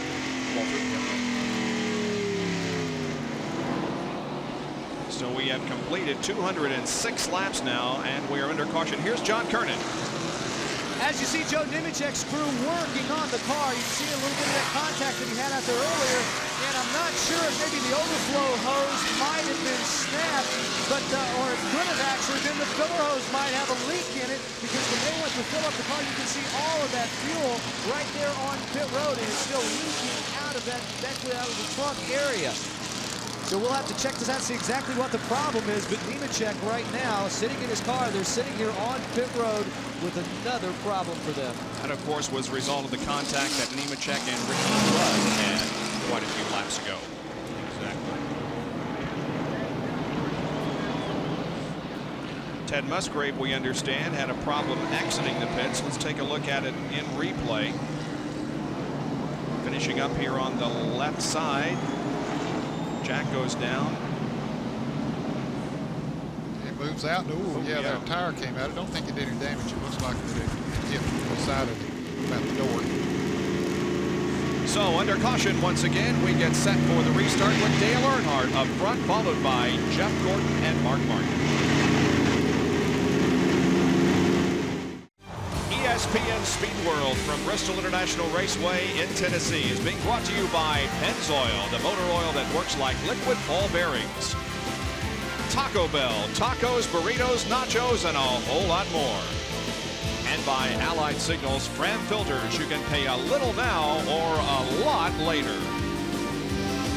We have just gone green once again. It is Dale Earnhardt up front, closely pursued by Jeff Gordon, and then Mark Martin is in third position. Let's take a look at our pit summary. Earnhardt and Gordon stayed the same. Terry Labonte fell 3 positions. Darrell Waltrip stayed the same, and Sterling Marlin came in 15th and comes out in 7th position. But he's lost a lot of those positions. Sterling Marlin, out his car just didn't come up to speed on the first few laps. Still not going real good, but he's got back a number of positions now back to 10th. John Kernan has more. On the pit stop, I'm not sure if there's a problem with the car now, but let me tell you what they did. They decided track position was very important. So they decided to go with right side tires only. And Sterling getting a little push there from Blake Stevens and come out of turn 4. Gets up on that high side. He's probably going to lose some more spots. So maybe it wasn't the right strategy with those worn left side tires. The car is just a little too hard to drive. I think you're right, John. Forced to the outside, and here comes the line to his inside. Bobby Labonte passes him. There's Mike Wallace. Let's show you once again what caused the most recent caution. Bill Elliott with a problem in 2. It's like the right front tire goes flat.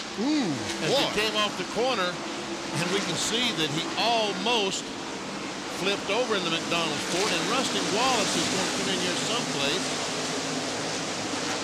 There he is. Now from the roof cam of Schrader.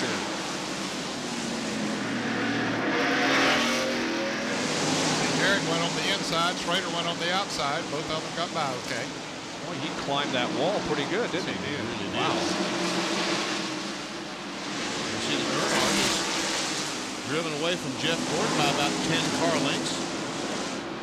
Both of them pulled away from Mark Martin. Now Mark is out of his lap traffic there for a number of laps after the green flag.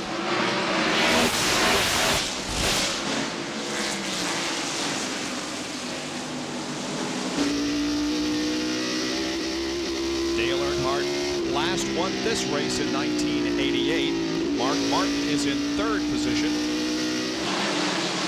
The 28 car of Dale Jarrett is moving up. He is currently 8th.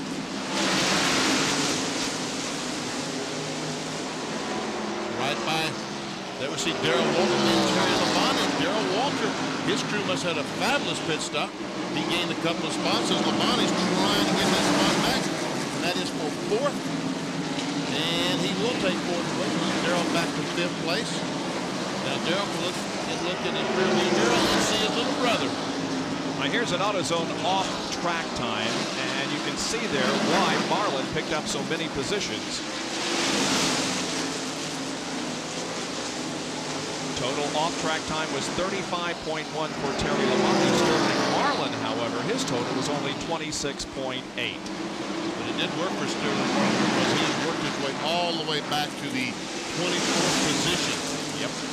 And it won't be over 15 or 20 laps until Dale Earnhardt will be catching him. A lap down. At the rate he's going now, at least. Labonte fourth. Darrell Waltrip is in the top 5. No big surprise there. We understand that Darrell had a 17.4-point pit stop, 4 tires from the backstretch. That's pretty impressive. I wondered how he got up there because as we watched them come off the front pit, we didn't see Darrell, and all of a sudden he was 4th in the lineup. And Jerry Punch is with Rusty Wallace.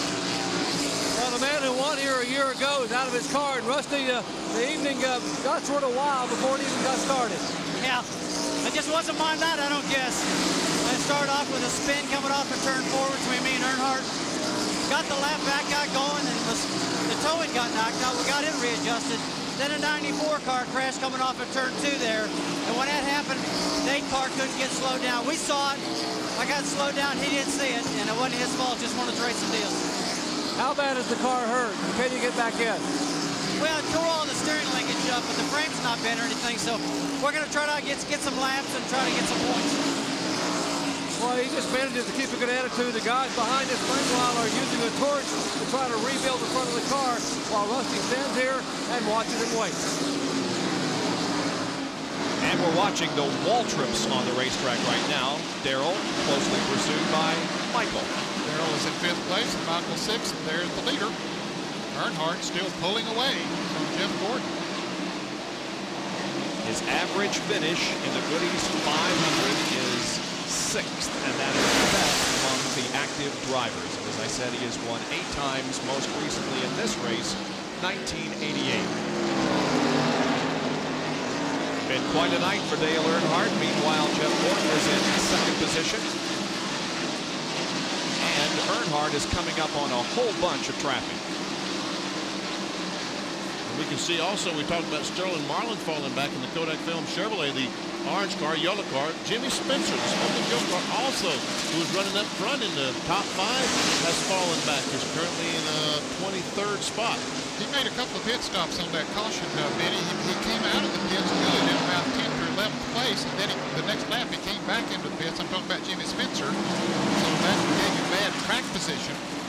Put him back in the back. Oh, Jeremy Mayfield spins coming off the corner, and also the 29 car spins, and they're still. Good job, Almost a track. Man. Earnhardt did weave his way through unscathed. But there are a lot of damaged cars, including Dick Trickle and Jeremy Mayfield. Jimmy Spencer just spun coming into turn 4. Boy, this car is really banged up. Now, there's Spencer, but the 98 car, right rear tire's flat on the 23 car is the reason he spun out, and 15 car looks like he has some pretty heavy damage. Also, the 98 car, Jeremy Mayfield, we can see that the RCA car is torn up pretty doggone good. Wow. Look at the radiator, all that water coming out of the radiator. He's trying to get going again on the backstretch, but it's not going to work for him, I don't think. Let's take a look at it. This was almost a track blocking incident. There we see the 29 car of Grissom just getting in the back of Jeremy Mayfield. Now, the 12 car, Derek Cope runs in the back of Grissom. Grissom spins. Trickle hits the 98 car. And the 43 car runs into both of them. Craven is involved. And there's Spencer comes in. That's where he got his flat tire. Sterling Marlin came up there and stopped. Now this is what Dale Earnhardt saw.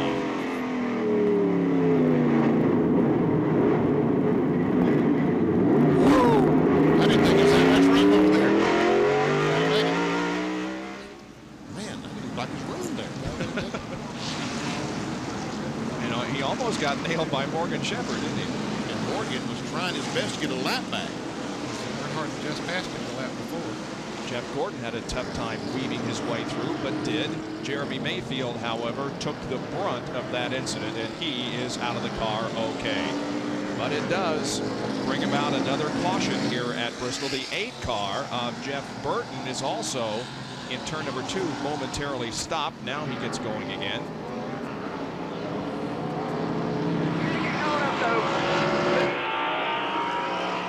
I'm not sure what that was all about. Are you? I don't know. The car was just parked down there. And today, you know, it had those starter spins, but it won't catch nothing. That's what it was doing.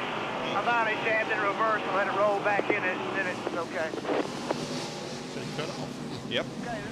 Nearing the halfway point of the Goody's 500, it is still Dale Earnhardt at the front of the field, followed by Jeff Gordon, Mark Martin, Terry Labonte, and Darrell Waltrip under caution.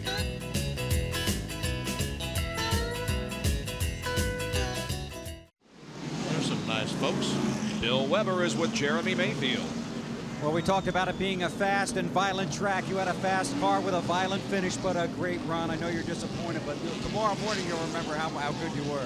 Yeah, you know, I hated for the RCA Ford tonight. You know, we seemed like we had a good car there to start with, and we got up front by pit stops and cut a tire down and kind of got back and lost our track position. And it's just so fast here, you know, it don't take much. A little bit of bumps gonna knock you out, and it's just racing. Yeah, you got a little bit of a lesson out there too, Jeremy, when some of those faster cars wanted to get by you. We heard Tony talking to you a little bit. You learned a lesson on the track about how to move some traffic. Yeah, it's just an experience thing, you know. I just got to keep working at it and just get tougher, you know. I mean, that's what it's all about, and just gain some experience and hopefully get them next year here. And don't bet against that because that's a rising star in this Winston Cup Series. Jeremy Mayfield done for tonight, but we'll see him again next week at Darlington, guys. He, among others, were knocked around like billiard balls in that accident over there on the backstretch. We'll show you the perspective of Morgan Shepherd now from his roof cam.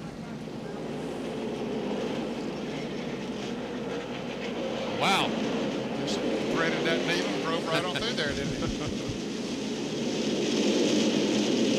Earnhardt was unbelievable. Earnhardt was unbelievable, picking his way through. We can see, you know, Randy Owens has a song that he says there's angels among us that look over us. Well, that angel riding with Dale Earnhardt is a great driver. You know that? Well, Jim Gordon did the same thing. Yeah, he followed him right through in the same area. Bad news was that Sterling Marlin lost a lap. Jerry?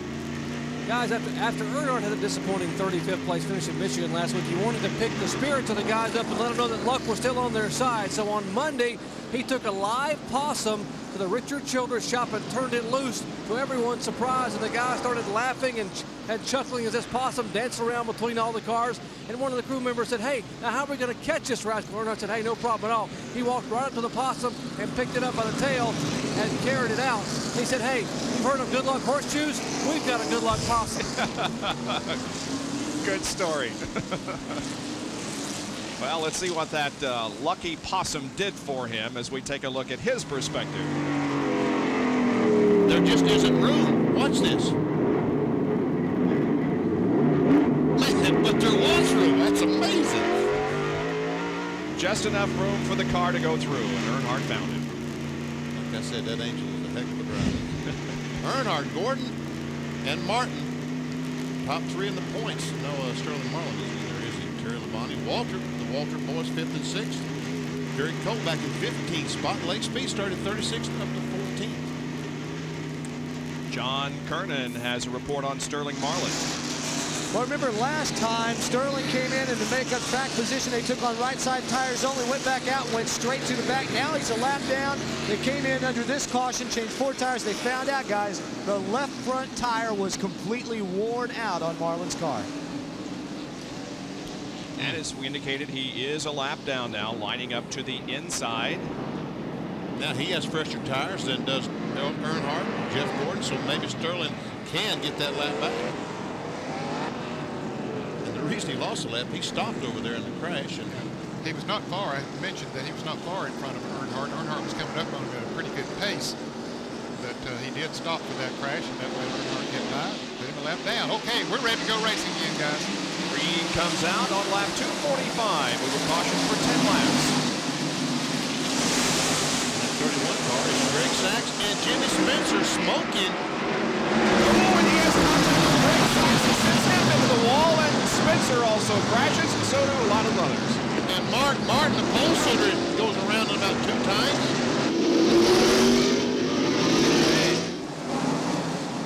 Like Darrell Waltrip also was involved. Dale Jarrett had to stop to keep from being involved and lost a bunch of positions. Rich Bickle was involved. You can see there's some pretty good damage to the right side of the Valvoline Ford and also damage to the Kendall oil car. Here it is again. Never seen the smoke in the 23 car. I don't know what that is. It looks like the right rear tire smoking. But he tries to go on the outside of the 31 car, and they make contact. And here comes Mark. And the 4 car is in the back of Mark. And he goes up, almost gets Labonte. Terry Labonte was fortunate. Yeah, Mark got knocked around pretty good. Darrell Walter came to a dead stop there also. There's another angle. Not sure what that smoke is in the 23 car. But anyway, nevertheless, he's going to make contact with the 31 right there. That's Greg Sachs, by the way, in the 31. And here comes Mark and Sterling and the 40 and the 87. And the Walter boys stopped. Mark Martin is on pit road. Here's Jerry. The damage primarily to the front and to the right side. Martin's told me he'll right side tires and will work on it as he leads into changing right side tires. However, what they do down in Darrell Walter's pit? Well, they're going to change 4 tires back here, Jerry. Through that time, put some fuel, and Darrell will be back. They're going to go ahead and pull away the sheet metal. He's going to have it rubbing on the left front. and he'll be back in next time around. He has the last pit back here, so he will have a slight advantage trying to get back out. Mark Martin back on pit road, Jerry. And they thought better of it, Bill, and decided to go ahead and come back in while the caution stayed out and change left side tire. He saw that debris that he had to go through up there, and plus he looped the car around and probably flat spotted the tires. But as far as the sheet metal damage is concerned, it is the front bumper that's pushed in where it says Thunderbird, and they're still trying to get the right fender away from the tire. A big concern when they go back to green, make sure that there may be a tire rubbing in the right front. How about back with you, Bill Weber? The 12-time winner here at Bristol back on pit road. They showed the fueler back in the rear of the car. Now they pull the sheet metal away. They're going to go to the left side. They're putting on left side. The front left tire off. Now they pull the sheet metal away. Still working to make sure they can get that Goodyear Eagle back on there. The front squeeze has been knocked out of the car. The hood is bashed down on the Western Auto Chevrolet. They continue to hammer metal in the front left wheel well. Now a drape for Darrell, waiting for the cars to come back around to the caution. The left front back on, tighten the lugs. They have to come back in. He's got some new sheet metal on the front left side of that car. And Darrell Waltrip's going to have a problem overheating because we can see the nose of the car. The grill is mashed together, and also he's closed up the opening in the bottom. I don't think he's going to get enough air in to keep the water cool.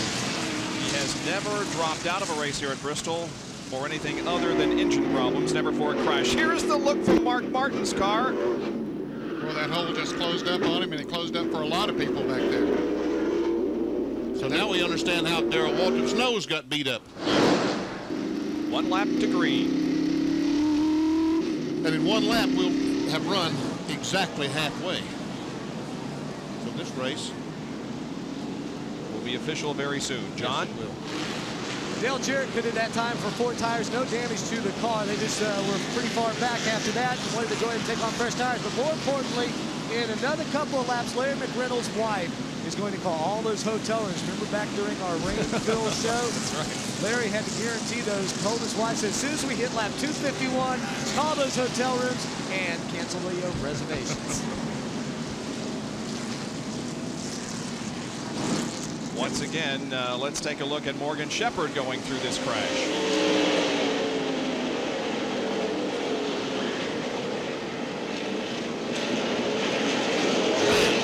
Looks like he only had a little bit of contact with Dave Marcus. The green comes out. We are back to racing. And we are also halfway. Next time around, it will be an official race, and we'll not have to worry about coming back tomorrow. Looks like we may be able to go 500 because the rain is holding off. I think we're going to be here tomorrow. Eastern time, it will be tomorrow in an hour and about 7 minutes.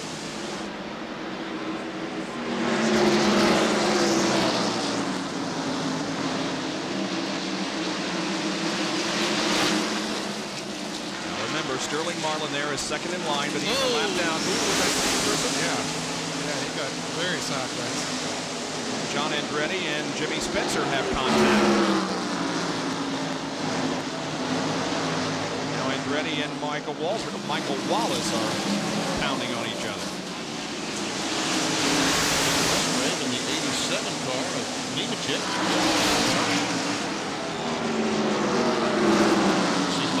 The Interstate Battery car and Derek Cope. Man and tail. Yep. 7-speed cars. Marlin getting a lap back. Yeah. Oh, and Jeff tried to follow him, but he couldn't quite get it in there. Had to slam on the brakes to keep from hitting him. First 3 running right together on the racetrack now. Earnhardt, Gordon, and Labonte, and Michael Waltrip isn't too far back. That was a courtesy move. Allowed Sterling Marlin to get back in the lead. Could very well be. Piece of debris on the racetrack right at the start-finish line. And see Doyle Ford calling up the tower now and telling them what he thinks it is, and if it's, I guess if he feels like it's a piece of metal, they will throw the caution. Well, and the caution flag comes out. Yep. So I guess Doyle told him that it was a piece of metal, and on the caution and go ahead and pick it up. And Sterling Marlin now gets his lap back. Yep. 243 laps to go. Our 9th caution of the evening is waving over Bristol.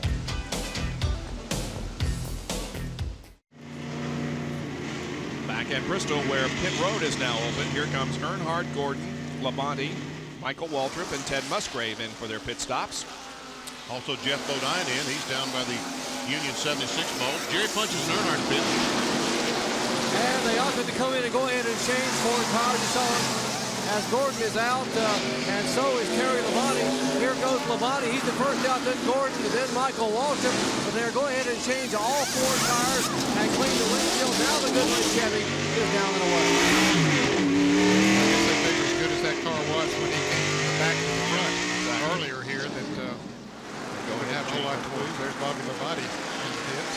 We've seen him pay a lot of attention to the windshield, but I haven't seen any rain here lately. I don't know exactly, but I'm not sure he's paying a lot of attention to the windshield, as was Bobby Labonte's crew.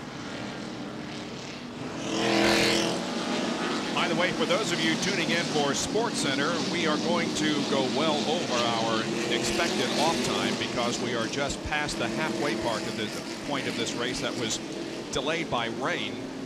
And so Sports Center will be following, of course, our live coverage of this event. We're on lap 261 out of 500. And if you've never seen a stock car race before, hang on, folks. You'll enjoy it. This is fun.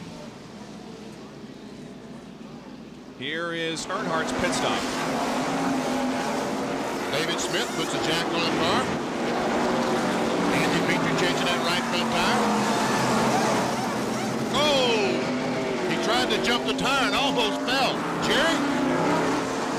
As you saw that David Smith out almost slipping, getting around. Actually, what they were going to do is come in and just take on 2 right side tires. But Dale told Andy Petrie, he said, look, our car works better when you put all 4 new tires on. So they decided to go ahead and change all 4 on the Goodwin Chevrolet. Meanwhile, John Kernan is caught up with Ward Burton. Jerry Ward has climbed out from his car, and Ward, y'all look like you're running pretty good, but what put you out? What put you behind the wall? Well, I saw a couple of guards get up together out there in 3 and 4 in that restart. Missed the wreck, came back around. A couple of guys were dicing around for position. Must have ran over a bumper guard or something and cut the oil pressure belt in the motor, but bet the NBA car was coming on. Every time we make a change, it got better. We were past halfway, still in the lead lap, running 13th. We might have had a top 10, but we'll get them next week in Darling. I was going to ask you, new team, new ride for you. You're looking really forward to going to the Lady in Black? Yeah, I really am. All these guys take racing real serious. We got a great sponsor. We got Pontiac Chevrolet behind us. We're going to be all right. All right, Ward Burton still with a smile, but his car is parked behind the wall. It is being taken behind the wall at the moment as it goes down toward turn number 1. There you can see a little bit of moisture falling, not a whole lot though.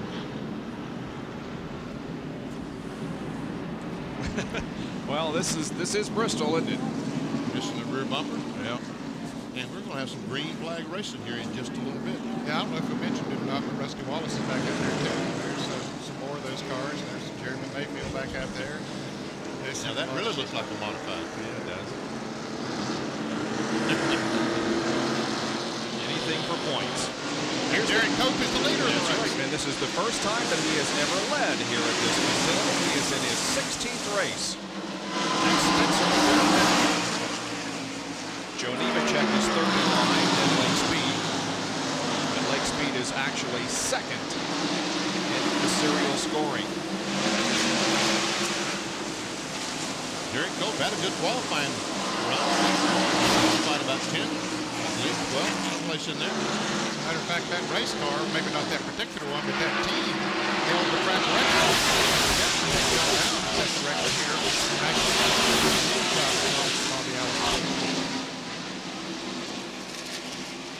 We see Spencer, the second car, the yellow car. Something is bottoming out on that car. He went down in turn 1 a little bit ago, and something bottomed out, and he went up the racetrack. We see Nemechek has been able to get by. Spencer is 2 laps down. There's only one car that is 1 lap down, and that is Nemechek. Everybody else is 2 or more laps down that are not in the lead lap, and there are 18 cars in the lead lap. Let's take a look at our Budweiser race recap. Derek Cope is currently the leader. He has led only 6, however, in the 266 circuits. We've had 7 lead changes, 9 caution periods for 72 laps. And the average speed is a little more than 77 miles an hour. Taking up 5 bonus points for leading the race include current points leader Jeff Gordon, then Earnhardt, Mayfield, Martin, Cope, Speed, and Craven. And finally, those that are out of the race, only 3 cars: Ricky Rudd, Dick Trickle, and Ward Burton. There's Jeff Burton, Ward's younger brother, going by Jimmy Spencer. Clear. Never seen Mark Martin, who was their pole sitter, the Valvoline Ford. And he doesn't seem to be hurting down from that crash that he got in. And the car seems to be working well for him. He's running in 5th position and moving right along. And going by Spencer.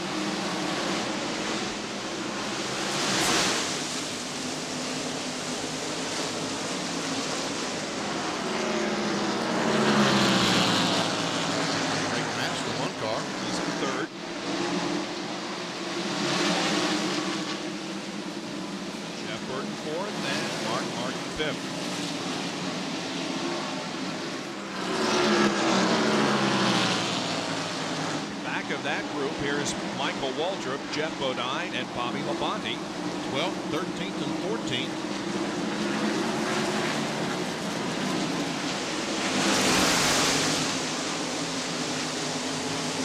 The yellow car, Michael Waltrip, running up in the top 5 most of the evening. And we can see that Jeff Gordon is right in front of him, so Jeff Burton, he reversed his car by Rick Master. Because Burton is hurt. There goes Mark Martin 4th. Darrell Walton will go by and pick up 5th. Rick's got down into the group. Dale Jarrett's going to go by him as well. Jarrett in 6th. Again, if you're just tuning in, expecting to see Sports Center, we were, and Burton gets wide coming out of the corner. If you're tuning in for Sports Center, we had a rain delay at this event, and we've got 223 laps to go. Sports Center will follow. 45 left. Don't know if there's anything wrong with Jeff Burton's car, but he got caught up on the outside, and there's Michael Waltrip getting caught up on the outside, losing some. Hang in there. That's 7th in it. You're right. Evidently, it had some contact with Jeff Bodine. You will see. Yeah, it did. Yep. Ooh, and the 18 ran in the back of the 7 car.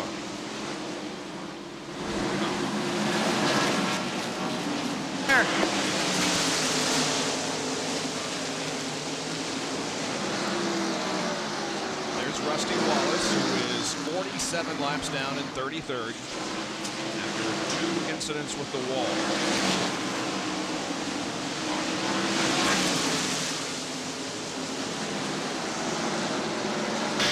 Musgrave right behind Ken Schrader.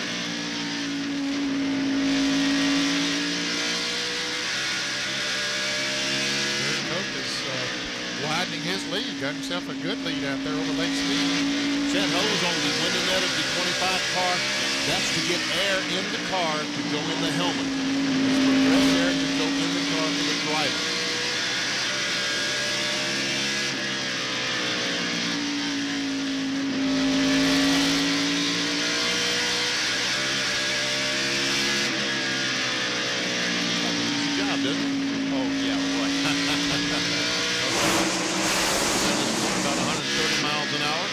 We were talking earlier about the great record that Dale Earnhardt has in terms of finishing the top 5 here with a 50% average, 16 and 32 races. He's a person who has even a better top 5 finishing average here at Bristol, finishing in the top 5 in 17 of 20 races. Any idea who that might be? As 17 of 20, that's pretty good. Yeah. You would say that since it's you and you know it. Look at everybody go to the inside of Schrader. And as we watch that battle,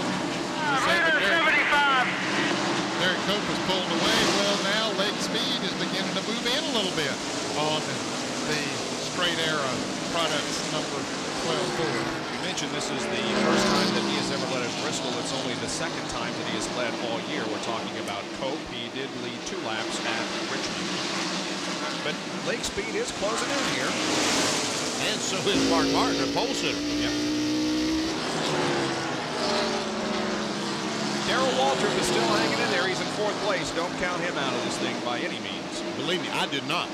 Somebody might, but I didn't count Darrell Waltrip out if he doesn't overheat. Yeah. Well, Lake Speed has closed up right on the back bumper. He sure has. He's within a car length and closing in. There's Dale Earnhardt closing up on Dale Jarrett. Jarrett's running in 5th place. Earnhardt back to 6th after making that. Oh, some contact, a lot of contact. Man, they rubbed all the way through 2. And now they're going to try it again. And Lake is going to take the lead. And we can see that something's bottoming out in Lake's car. Lake Speed giving that span car, putting it right here tonight. Here's Martin taking 2nd from Cope. Darrell Waltrip coming right up there, moving right in. He wants to take over 3rd, and he's going to do it. Something apparently has gone wrong with Terry Cope's car.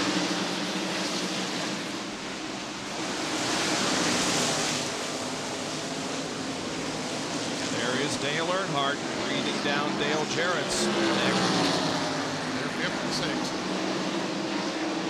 Now Jerry Cope's car just all of a sudden has gone away, and Dale Jarrett closes up right on the back bumper. Now there's another car that's gone away. Jeff Gordon is having all kinds of problems right now. Coming off turn 2, there's Jeff Godin right behind him. He has lost 3 or 4 spots. Where's he running? He's back at 10 now, man. His car is just not handling the way it was.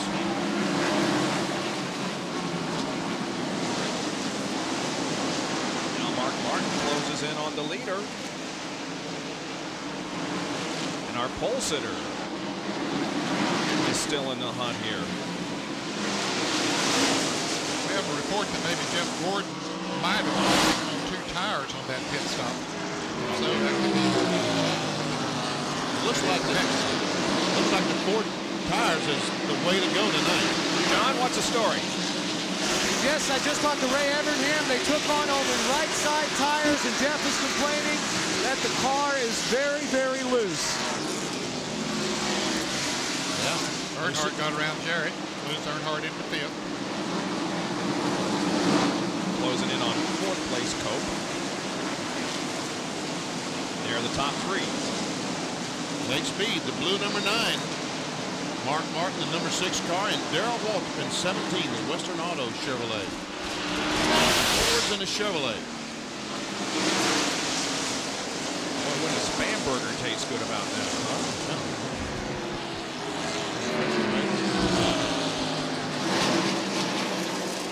Here's an Auto Light Field summary. As you can see, Earnhardt has passed Derek Cope and is now 4th.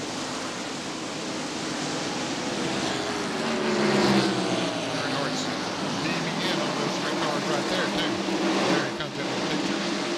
18 cars on the lead lap.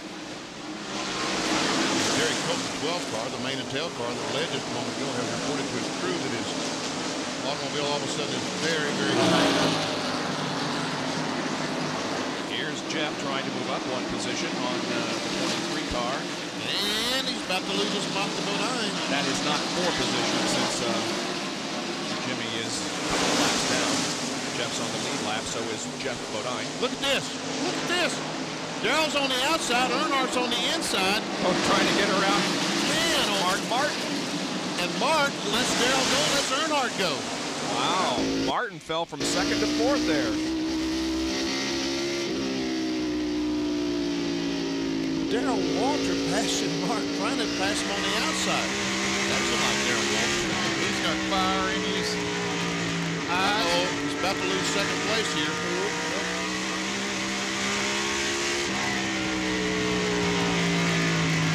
You got to salute the run of Lake Speed. He was a provisional starter. 36th or something. Yeah, he's leading the race right now. But Darrell Waltrip is right behind. Bill, what's the story with Speed and Waltrip? Well, first of all, with Lake Speed, he had just radioed in that he thought his tires were going away, and next thing you know, he slipped around Cope and into first place. His crew has told him that dig, dig, dig, because rain is coming. As for Darrell, he's got those 4 fresh tires. The crew told me The damage to the front of that car is mainly cosmetic. Darrell's had good finishes the last 2 times we were here, and he looks pretty good right now as well. In fact, he is the leader of the Goody's 500, having taken it from Lake Speed, and now Dale Earnhardt is second. Here comes Mark Martin to third. Cope is moving up to fourth, and suddenly Lake Speed goes from first to fifth. But Darrell Waltrip leads the Goody's 500. Wow.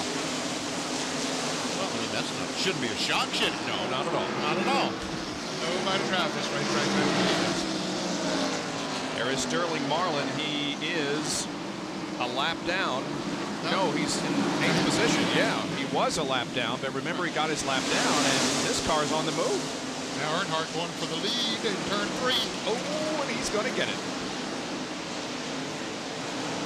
Darrell is good while he lasted, Graham. Rain. Just can't catch a break. Why did it rain too much? Why did it just pour down? So Dale Earnhardt has taken back command of this NASCAR Winston Cup event, but look at Darrell Waltrip, who is not willing to let him stay up there. Couldn't retake the advantage, however. Martin third, then Derek Cope.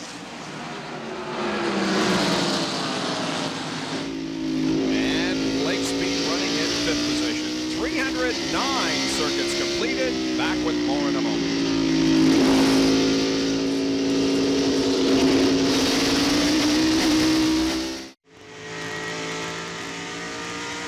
Late getting this race started here at Bristol. As a result, we're running well over our scheduled off time. Sports Center with Craig Kilborn and Linda Cohn will be up right after the conclusion of this event. We've completed 318 of 500 laps. And the leader of the race, with whom you are riding right now, is Dale Earnhardt. He has led 76 laps so far. Jeff Gordon has led the most to this point, 86. But Gordon, as we indicated, has fallen back and is now in 12th position. And there is Richard Childress looking for another possible win here at Bristol. Now let's take a look at the top 5 in NASCAR Winston Cup points and where they are running. Jeff Gordon started 4th, now 12th. Sterling Marlin is now 7th. Mark Martin is 3rd. Earnhardt, of course, the leader, and Ted Musgrave is 14th in a car. At the bottom of the track in turn 4 is Ricky Craven.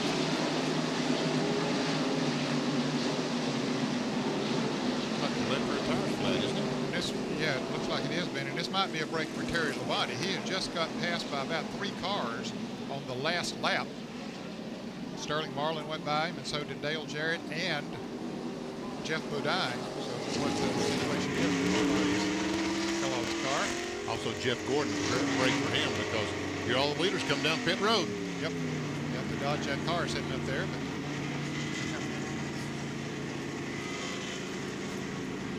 But let's see who does what on pit road. Marlin is already receiving service on his car. That's Earnhardt at the top and Mark Martin in the middle as the crews go to work.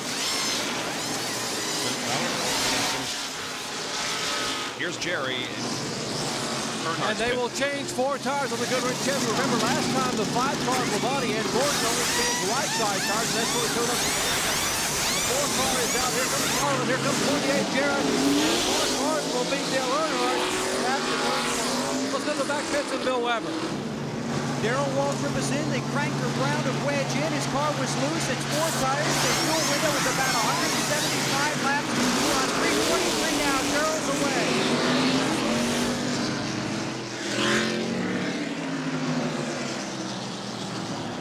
Mark Martin with the best pit stop here on the front stretch. A little under 20 seconds. Tell you what, Dale Jarrett didn't do too bad because he now is 3rd place in that 17.3 seconds for the 2018. Ricky Craven. Looks like he's having trouble getting out of the car. It does. The tow truck has hooked the car up, but Ricky is still in there. Now he's getting out. Oh, there he is. So Ricky's okay, and the 10th caution is waving over the speedway. Here's John Kernan with an update on Jeff Gordon. Well, they took a rubber out of the right rear, and also they found out, remember we said that Jeff had gotten loose, the right rear tire was going flat. It was almost to the point of being flat, but now they've got this brake under caution. They came in, changed all 4 tires, took a rubber out of the right rear. We'll have to see what that did to the handling characteristics, but the reason it was loose, the tire had gone flat on the right rear. Man, oh man, what a huge, huge break this caution flag was. Man. That's the thing the championships are made of. It's Martin, Earnhardt, Jarrett Cope, and Terry Labonte at the end of 324 of 500 laps in the Goody's 500.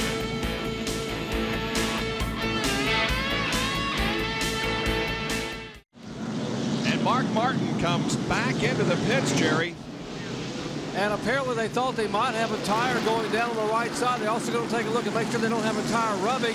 They jack the car up a little bit, make sure the tires are okay, they're not rubbing, and they will drop the jack, and he is away because we'll have green next time by. And boy, this is going to put him from the lead to 18th place. There are 18 cars on the lead lap.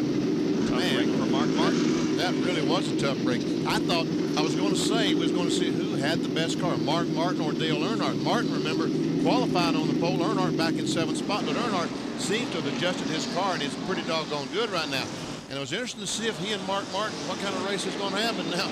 We won't see it. We will not see that. We'll see a race between Dale Jarrett and Dale Earnhardt. The Dales are up front as the green comes out once again. Cope is in 3rd, then Terry Labonte, Sterling Marlin, Darrell Walton, Bobby Labonte, and Lake Speed. Earnhardt down into the turn. Check also, and Dale Jarrett's going to take the lead. How about that? Dale Jarrett leads the Goody's 500, and Derek Cope looks for a second. He has contact with Earnhardt. He nearly spins. He forces Dale way up high on the racetrack. That was as close to crashing as you can come. Man, oh man, I'm telling you.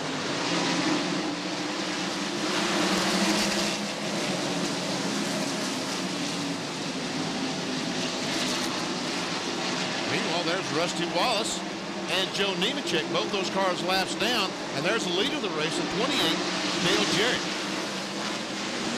Second place car is Jarrett Cope. Dale started 16th. His lowest was 20th, and of course he is now the leader of the race. And he needs to get by those cars. I think he's faster than both of them right now if he can just move around. Labonte tries to take second, make that 3rd from Earnhardt. And he has a run. Can't make it. You can see all the yellow is rubbed off the tires on the inside of Earnhardt's car. I wonder if he might have a tire going flat on that 3. Labonte may have. I thought he had even a better run that time, but still not able to get to the inside of Dale. Derek Wallace moved out of the way of both Joe Nemechek and Jarrett. And what did you start to say about Cope? Well, maybe that contact with Earnhardt didn't do him any good either, but he is running pretty well. Yeah, he might be picking up a little bit on. What about it, John Kernan? Well, Derek, right after that, radioed the crew and said, hey, guys, I think I might have damaged the right front tire. But then you see him out there on the track. He's holding his own in 2nd place right now. So he's being very cautious, hoping that he doesn't have that right front tire going down. But possibly they might have also bent some sheet metal in on it. So you might want to watch that. You can see that a lot better from your vantage point than we can down here on pit road. Well, he's staying right with Jarrett now, in fact, closing in a little bit. Yeah, they both, Joe Nemechek got very loose coming off of 2, and both of them got by over there, and both of them had to slow down. As Brett Medine moves to the high side like they told him to do in the driver's meeting. Well, let's re-emphasize that it was excellent work by the Robert Yates team in the pit area for one of the reasons why Dale Jarrett is up in the lead. Yeah, he was running 6th place, came out in 3rd, and then Mark Martin went to the pits. That put him up to 2nd. And then got by Earnhardt on that first lap of the restart. And up to 1st. Joe Nemechek has again lost his 2nd lap. Here's Terry Labonte moving to the inside of him. Now Rusty Wallace is, what, about 46 laps down? 47. 28th position.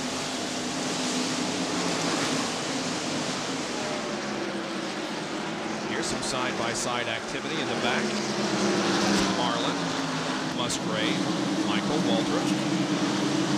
And you see our point leader back there, Jeff Gordon. At the very end of that. Right now, Jeff Gordon, points leader, is running in 13th spot.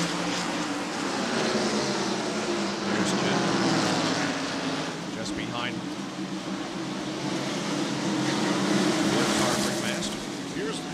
Uh-oh, what's this all about? Oh, the 30 spins up right in front of Rick Mast. Man, that was close for Jeff Gordon because he almost got collected. And Michael Waltrip is also involved. Man, man. He was, of course, the one that started it all. I'm not sure what happened. Okay, got left front, left rear. Mast damage on the left front. Mike, is he coming in? He's going around. He's okay. He's going around. Down there and slow down, let both of them get back in the lead lap. A lot of damage to Rick's car. The left front tire is completely flat now. Let's watch again. Here's the 30 car. He's trying to go by Jimmy Spencer, and Spencer comes down. They make contact. Drives Michael down on the apron of the racetrack, and there's just no handling the car down there. Boy, he almost hit the end of the pit wall, didn't he? And he goes up right in front of Rick Mast. And you're right, almost in front of Jeff Gordon. Yeah. Gordon just barely got by. Here it is again. Michael trying to go by on the inside, makes contact with Spencer, and then gets down on the flat. And Venus says no traction down there. Mark Martin is back in the pits, and Jerry Punch is there. And they will come back in and change all 4 tires. By the way, when he came back in a moment ago, just prior to the restart, I told you they thought they had a vibration.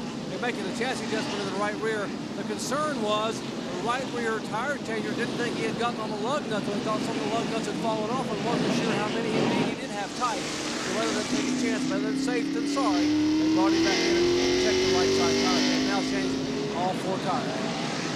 Here's Mark Martin's roof cam. He too had to take evasive action. So did Ken Schrader. Schrader went all the way down on the flat and came back out. Michael Waltrip took a pretty heavy lick to the left rear. I don't imagine that. I would think he probably bent the rear housing on the Pennzoil tire. Michael has made his way to pit road. 4 tires on. Time you work on that spoiler. We'll get the gas in it first. Middle of the back stretch.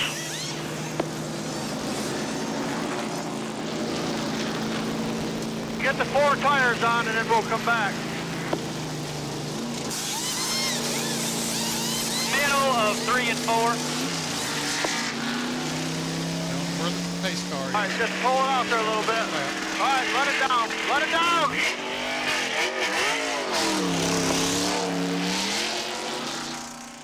Hey, we got to fix the gas valve. We can't get it in, so when he comes back in, we'll work on that, get gas in it, get that spoiler up. Somebody get a hammer, get some pliers, and get ready to... All right, Tommy and Bill, and then it'll be Rambo, Mike, me, and Darren on the back. Just the 2. Us 4 and the guys put gas in.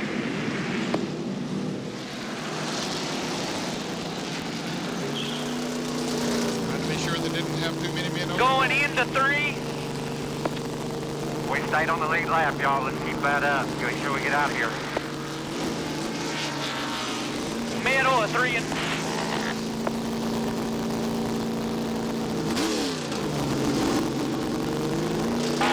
Okay. He got some gasoline in it anyway. There's only 150 laps to go, so he probably could run the rest of the way on gasoline. If he got Get this cleaned up and come back in, take a look at this, make sure everything's all right. Get the spoiler hammered up and get some tape ready to put on if we need it. Looks like they Here he comes. 3,300, Michael. Pretty good 100 patchwork. Hey, Ron, count this. Make sure there's guys. Don't anybody come over, but what's over here right now? Right here, Mike. Middle of the back stretch. Somebody don't break it off.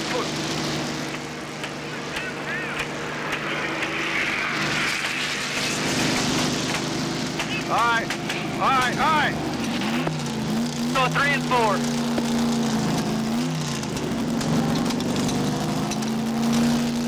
Coming out of 4. Go ahead. All right, it's going to be 1 to go. They got the right angle on that spoiler there. got a minimum angle here tonight, but it was 65 degrees. I doubt if it would be exactly right. Well, the lineup now begins for the restart. And Bill is with Rick Mast. Rick is still able to smile. A couple of weeks ago, you told me the first half of this season was the most frustrating for you you've ever had. Obviously, the second half hadn't started off good. And got a lot better. You know, we were off tonight. The last stop, we made a change, and the car felt the best that it felt all night from the last restart. Mike and Spencer got together. Mike went to the inside. Nothing he could do, nothing I could do. They just shouldn't have got together to begin with. But it's Bristol, man. Saturday Night Thunder. Rick Mast is out, and so is the green flag. Just about to come out at least. Jarrett gets a pretty good jump on the field as, whoa, and Derek Cope didn't go anywhere, and Dale Earnhardt nailed him in the rear end. Like Derek Cope might have missed a shift or something, or the carburetor loaded up. Just didn't take off when he stood on the gas. In any case, Cope held on to second position. But Jarrett got a real good advantage off the fourth corner. Earnhardt's car, because he didn't take off good again, even though he was about to run all over Cope. Yeah, I thought he would take off. Yeah, but he's just not up to the speedway he was earlier. And yellow's out again. It's debris on the racetrack. There it is. Back stretch. Rusty Wallace coming out trying to get a lap back.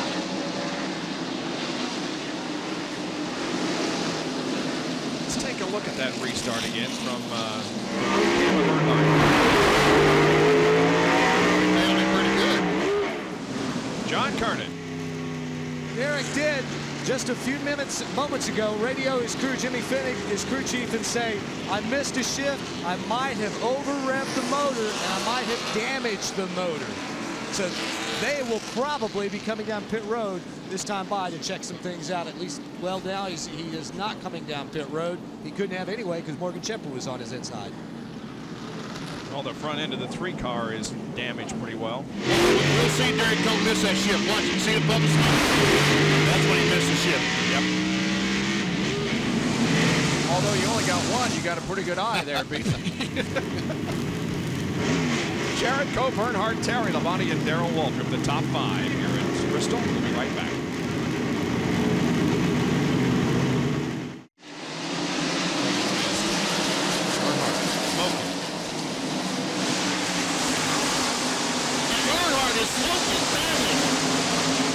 Look at the 3 cars. Smoke coming out of the machine. They mistook the green flag, and the smoke started pouring from the 3 car when he accelerated. The car overheated. Yeah, you wonder if that damage that was done to the front end when he hit Derek Cope on that other restart might have either shut off the air or did something. Here is the restart just moments ago. See, the smoke started to pour from that car immediately. Immediately, yes. And now he's got Darrell Waltrip on the outside of him, Terry Labonte on his bumper. And Darrell Waltrip goes to 3rd place. Here comes Terry Labonte to 4th. And Derek Cope is all over Dale Jarrett. Dale Jarrett, best short track finish of this year, was 6th here at Bristol. And Jarrett is reporting that he's loose. John Kernan, what's the story? A very loose condition for Dale Jarrett. In fact, they've already made their decision on the last pit stop, which is their last pit stop. They will make a track bar adjustment, because the car has just gotten very, very loose. That was what Dale was complaining about before we had this last caution period. Well, and trouble over in turn 3. John Andretti spins, so does Lake Speed. No big problem, though, and there is not a caution. Yes, there is. Yeah, there is now.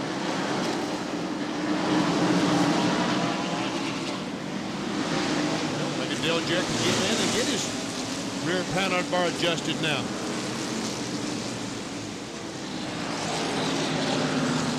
I don't know what happened up there in turn 4. Let's take a look at it. A lot of cars they're trying to get in the same place at the same time, I think, Bob. And Schrader just makes some contact. And looks like the 87 car might have run in the back of Lake Speed.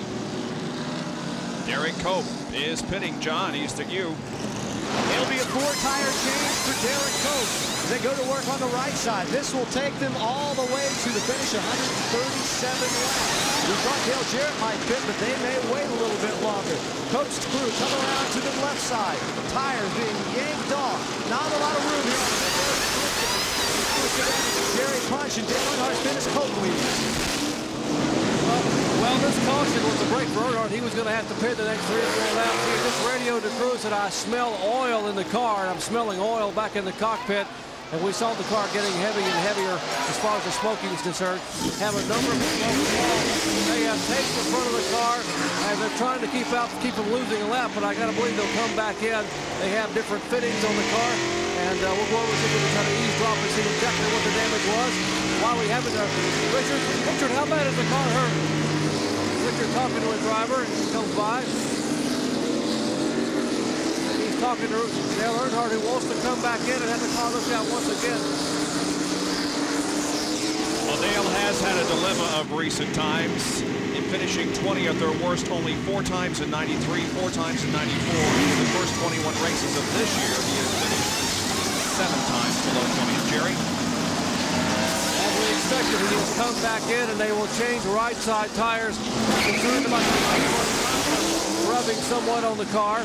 And they are totally going to go green next time by. Let me ask Andy. Andy Petrie, what was the problem with the car? We got a little oil cooler up front, and looks like it busted it when that 12 car didn't get started there. So now he's on the phone headphones with his driver. They think they have it crimped off, and they have bypassed that oil cooler, so we're going to have green next time by. Now, Ken Schrader's roof cam and this incident.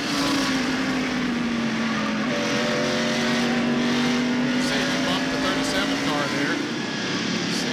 Driving ready around, about ready to go back racing. We've had 15 lead changes tonight. That breaks the previous record set in 1988 of 13. Sports Center will be coming up at the conclusion of this event. We got started late because of rain, and we've got about 135 laps to go. Dale Jarrett is the leader of the race as they get the green. Now that may sound like a lot of laps, but those will go by very, very quickly if we stay green. Jarrett has talked about a loose race car. He did not pit. A little surprising, but I don't know, maybe it was a threat of rain or something after Cope went in.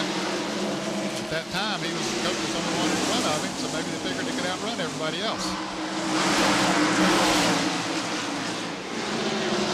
Bobby Labonte goes to the outside of Joe Nemechek. Now Jeremy Mayfield is up there, and Jimmy Spencer is also.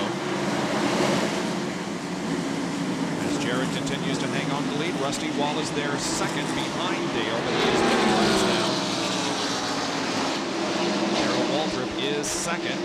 Terry Labonte third, and then Jeff Bodine, who has moved up to fourth. Bobby Labonte fifth. We've had 92 laps under the caution and 277 under the green so far in this event.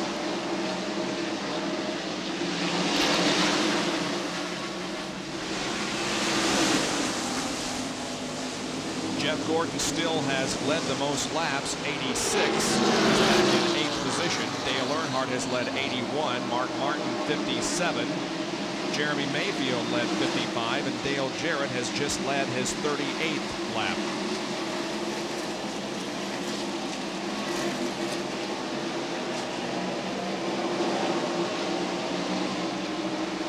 There's still 17 cars on the lead lap.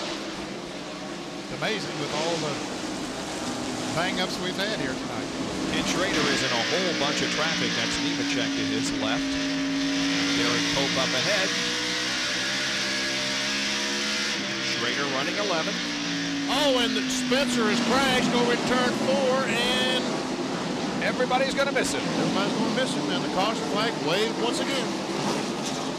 Well, the race record for cautions was 14, or is 14, set back in 1988. And that one ties it. Well, Rusty got a lap back. Yep. Now he's only 46 behind. Exactly. We have tied the previous record for cautions. This is the 14th. Here's the replay. see Spencer on the outside of Ted Musgrave. Looks like he went the corner a little bit too hard, Ned, on the outside. His outside wheels probably got into loose stuff there just a little bit. Spun him around. If there was any contact between him and Musgrave, it was not very much. They were side by side. Everybody got checked up and through there okay. He was the only car involved.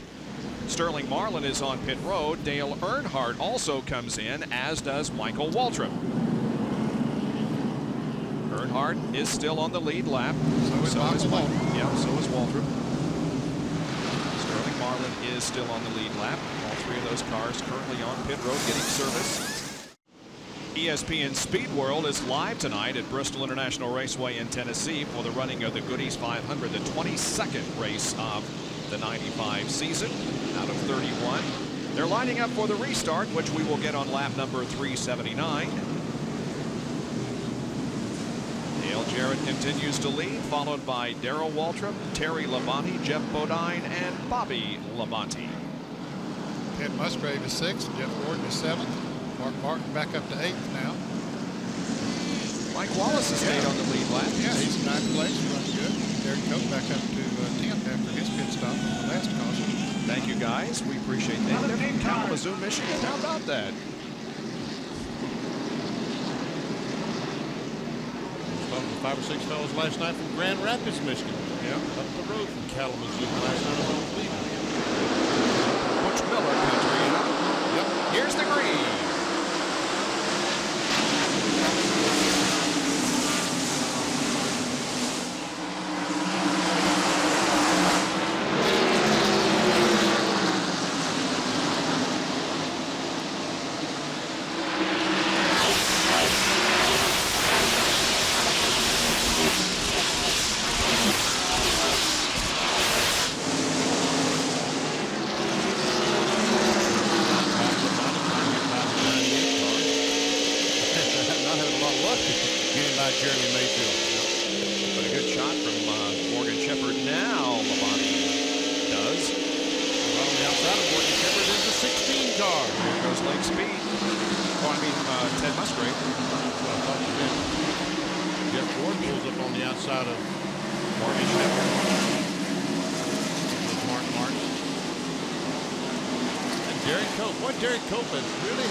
Car will result in a good 4th place finish. He'll be looking for better results next weekend at Darlington, and Ward has signed on with that team for all of 1996.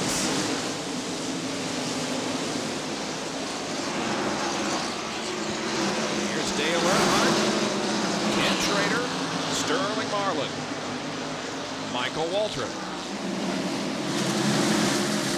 What you get hung on the outside, they just all go by. There goes Steve Grissom by the 29 car, the Meineke car. Schrader hung on the outside. Here comes Rich Bickle in the 40 car. Look how close the competition is. Hey, second place right here, too. Terry Labonte is right up on the back bumper of Darrell Waltrip.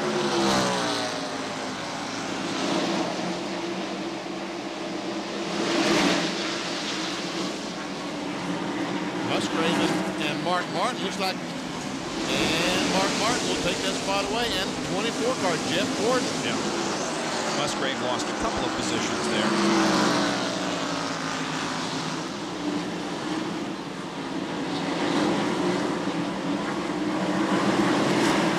You see Lake Speed and Mike Wallace there. Dale Earnhardt still smoking, but he has been able to get by the 8 car, Jeff Burton.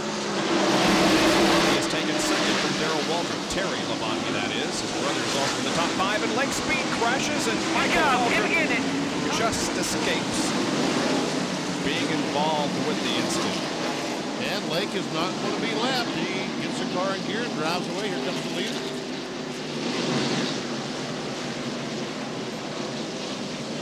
some damage, though, to the left rear of that number 9 machine. You can see the smoke coming out of the back of it where the sheet metal is rubbing the left front tire and the left rear. Yep. Span Ford will be headed for the pit area. Well, that sets the record for cautions. Yep, 14 was the record set back in 1988 for this particular event. Now, will they pit? No. Staying out there. Well, they've had every opportunity in the world, haven't they? They've had plenty of opportunities, so I guess they just don't want to pit. Ted Musgrave decided to pit. He relinquishes his 8th position, but he is the only one of the top 10, and in fact the only one of those on the lead lap to make a pit stop. Ted Musgrave getting 4 new tires, it would appear. Here's the replay as to what happened to Lake Speed. Gets a little bump from back there from Dale Earnhardt. Look how close Michael Walters came to being involved. And from Dale Earnhardt's roof cam. Lake slows down to keep from hitting Gordon Shepard, I believe. And Earnhardt comes in there and. Uh-oh, now he's got a fire. The left front tire looks like has broken oil line. What happened? They broke an oil line on the car. Look, there's fire in the. No, those are. Yeah, I thought those were flames. The way he was trying to get out of the car, but they were just the caution lights reflecting off the car. Anyway, Lake got out of there pretty quickly. He may need some medical attention. Now, it looks like there is a small fire under there. In any case, Lake Speed may be out of this race. We'll be right back.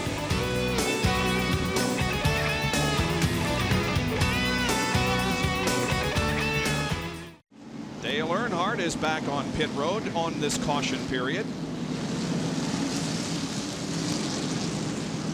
Trying to get some air to the radiator so that the car will run a little bit cooler. I'm sure that's what they're trying to do. Meanwhile, the 9 car of Lake Speed is being towed off. I think we can pretty much count him out of the race. Earlier, this was the scene. Look at the oil gushing out of the left front of this car. That's oil, but right in front of the tire. When he had the damage up in the left front, he's cut an oil line. There's an oil cooler up there. He's cut a line, and watch the oil coming out of that car. And we see Lake Speed going back to the ambulance. Yeah. Jerry, what's going on?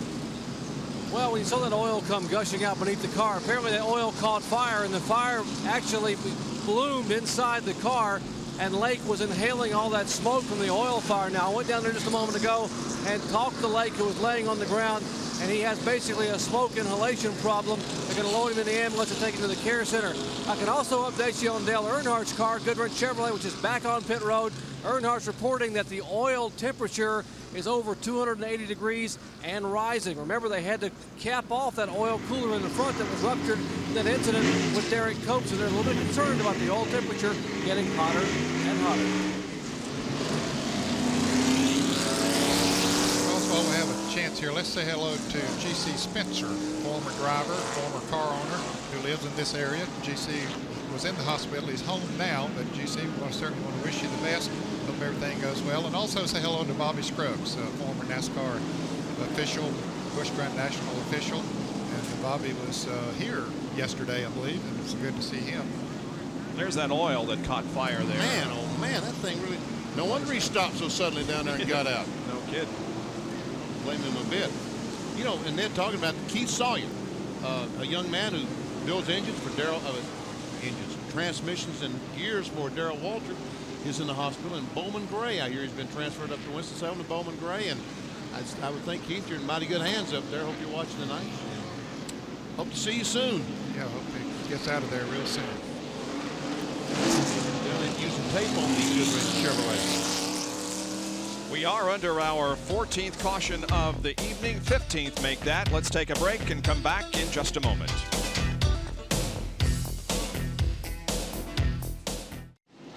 Ken Schrader drove through the most recent incident.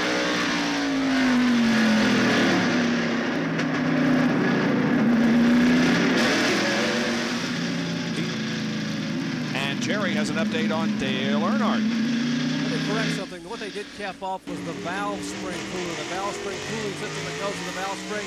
They are trying to get air to the oil cooler. That's why the oil temperature is so high. Green flag. 100 laps to go. 400 complete. The record for the most caution laps in this race, 105. We have completed. We just completed our 100th. To it being a rain-delayed race, it has been a very slow race in terms of number of caution flags and laps. The rain didn't have anything to do with it. That's right. Dale Jarrett leading. Terry Labonte second, and Darrell Waltrip, Jeff Bodine, and Bobby Labonte. Jeff Gordon, Mark Martin, Eric Cope.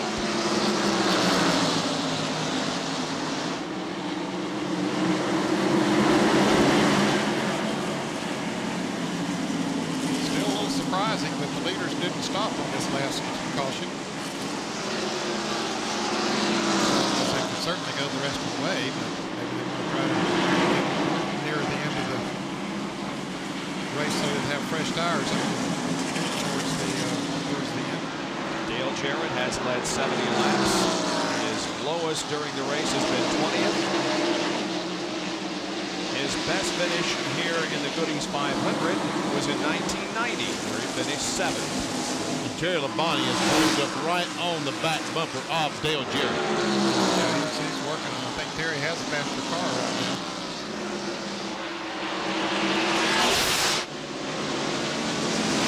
Labonte won in Richmond and Pocono.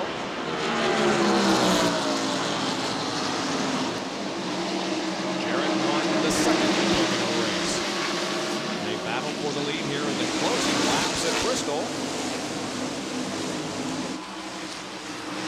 There goes Terry Labonte.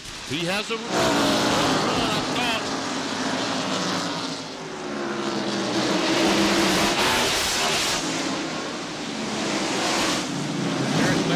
Oh, it's Musgrave spins coming off turn 4.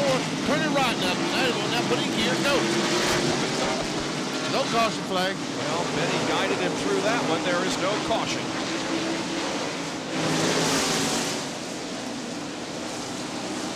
Didn't lose a lap either. Let's see what happened to Ted. You ever see the 4-car Sterling Marlin in the 8? Oh, look at it. Oh, Sterling Marlin. What a job he did. Oh, I see what happened. Yep. He was trying to dodge the wreck. He became the wreck. Yeah, they were all jammed up all around him. There's a timely description of that incident. Now, Steve Grissom is stopped coming down the back straightaway. No, he's moving again. Gotta stay up. He hit the wall coming off too. Gotta stay up because cars are still coming by on the inside. Here comes the leader. 4 tires, guys, 4 tires.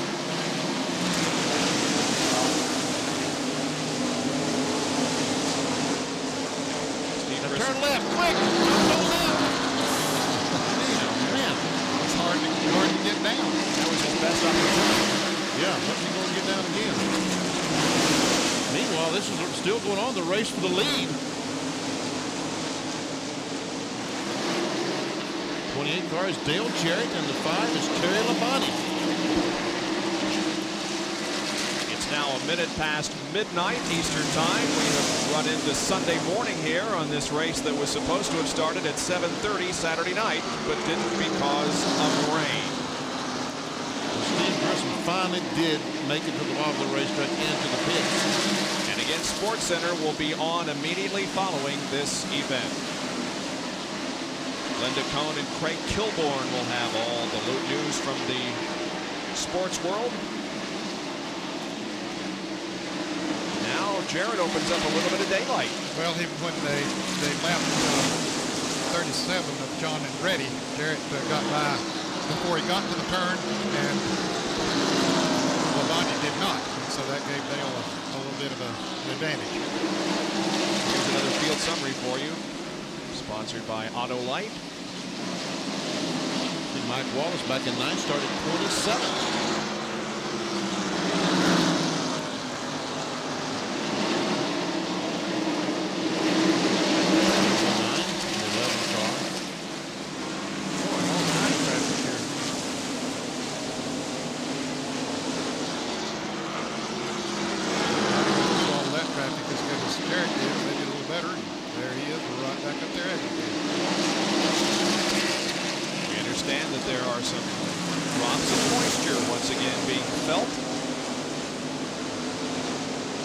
81 laps to go. Well, just go ahead and rain. It'll be okay. Yeah. Spoken like a true father. And we can see the raindrops there. I tell you what, if they throw the caution flag for rain, this baby is over. Here's the battle for third position.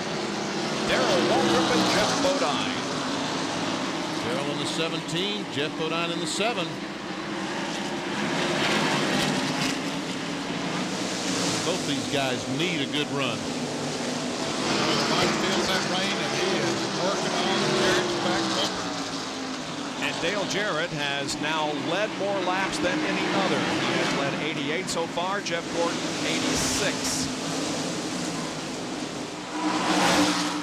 So he's looking for another 5 bonus points for leading the most laps. Dale Jarrett is. He's never done that in his career. Is that right? Yep. How about that? Oh, and John Andretti takes Dave Marcus into the wall in turn 4, but everybody keeps going. And no caution flag, but Marcus is slow, very slow. Now he gets off the racetrack. We can see he's got some pretty serious damage to that right front. Here it is again in turn 4. Just too many cars for not enough space. There we see Andretti. That's a 37 car. And there is Marcus, and he starts to go by on the outside, and they make contact, and you're right. Up in the wall went Dave Marcus. And Jeff Gordon got by Bobby Labonte as Rick Mast has it flat. Left front tire is flat. He can't get to the bottom of the racetrack, kind of like the 29 car a little bit ago. Now he finally does.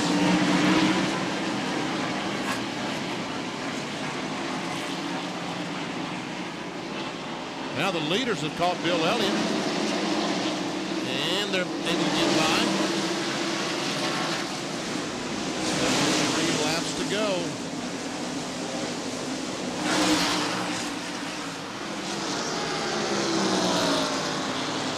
Dale Jarrett slips up just a little bit. Terry Labonte is going to be right by him. Looked under him a time. Jarrett's car is not getting off the corners as good as Terry Labonte's is right now. Getting into the corners okay, and through the center, but getting off is where Labonte is beating. Bobby Labonte and Derek Cope are having their own little battle. Going to the inside of Bill Elliott. Bill lets him pass by, and this is the battle for 7th spot. As we watch this, Kenny Schrader has made a pit stop. He is in the pits on the back straightaway in the Budweiser Chevrolet. Oh, here goes Labonte! No! Here's the interval between 1st and 5th. Jarrett and Gordon reduced from 2.9 to 2.1 during laps 4:23 to 4:27. And now Terry Labonte takes the lead from Dale Jarrett. And Jarrett is reporting that his car is now loose. It's very obvious the car is very loose coming off the turns. There is Jeff Gordon, the current points leader, with Jeff Bodine. Bodine now is in 4th position. And Jeff moves to the inside of him.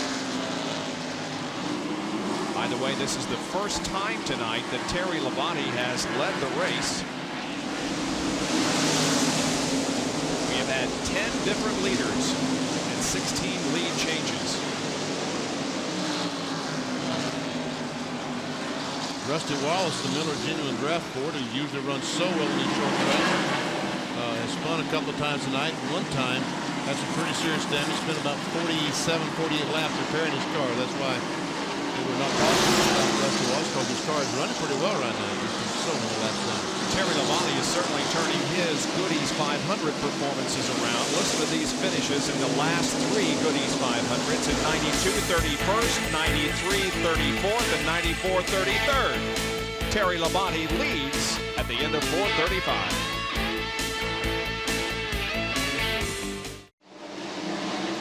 Labonte leads the Goody's 500 NASCAR Winston Cup race at Bristol, Tennessee, and the rain is beginning to come down just a little bit harder now. Labonte first, Dale Jarrett second, and Darrell Waltrip is third. Leaders approach slower traffic. That's Bobby Hamilton just ahead. along with Michael Waltrip. Michael is still on the lead lap in 14th.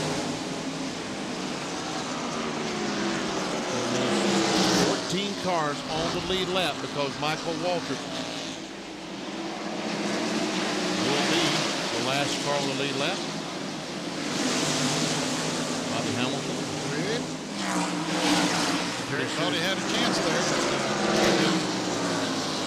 Well, Jarrett is not letting Labonte get away now. He's closed back up. A lot has to do with traffic, though. Yeah. And while this has been going on, Dale Earnhardt has quietly moved back up to 7th spot in the Goodwrench Chevrolet. He's about not quite a half a lap behind the leaders. There's Earnhardt. He's been able to pass Cope and Bobby Labonte, Mike Wallace.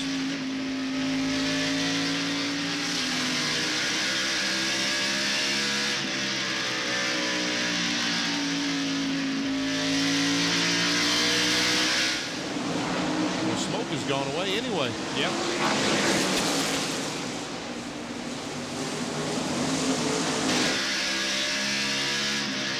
Everybody having a little trouble getting around Michael Waltrip up there. As we watch this battle between Earnhardt here. So now Terry gets a nose up there almost, but he didn't quite do it.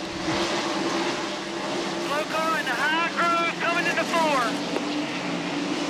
About that slow car that we're in the main field. He is very slow.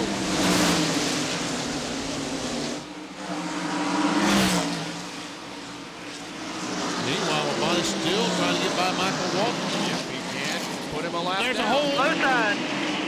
Now the hole opened up just momentarily, but Terry Labonte could not take advantage of it. And look at Darrell Waltrip right on the back bumper of Dale Jack. Yeah, he caught him when they ran up on that 30 car. Maybe Michael says, hey, I'll help my brother out here. Catch up with those guys a little bit. Well, Michael's really trying to stay on the lead lap. It's easy raindrops falling. There might be a caution on the lead lap.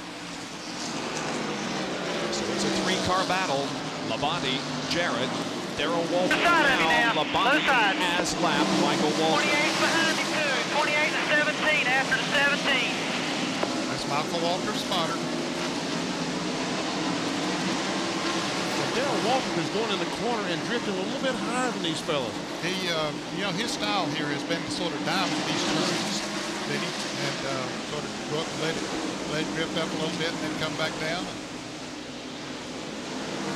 Looking for Bobby Labonte. There he is, along with Mike Wallace, Sterling Marlin, and Jeff Burton, along with Derek Cope and Morgan Shepherd. The first 5 cars on a racing position, aren't they? Yep, Shepherd is the only one that isn't racing with them. Shepherd is 4 laps down in 17th. Bobby Labonte in 8th.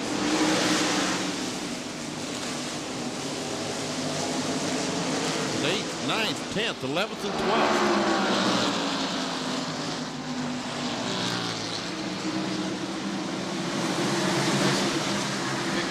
47 as a matter of fact.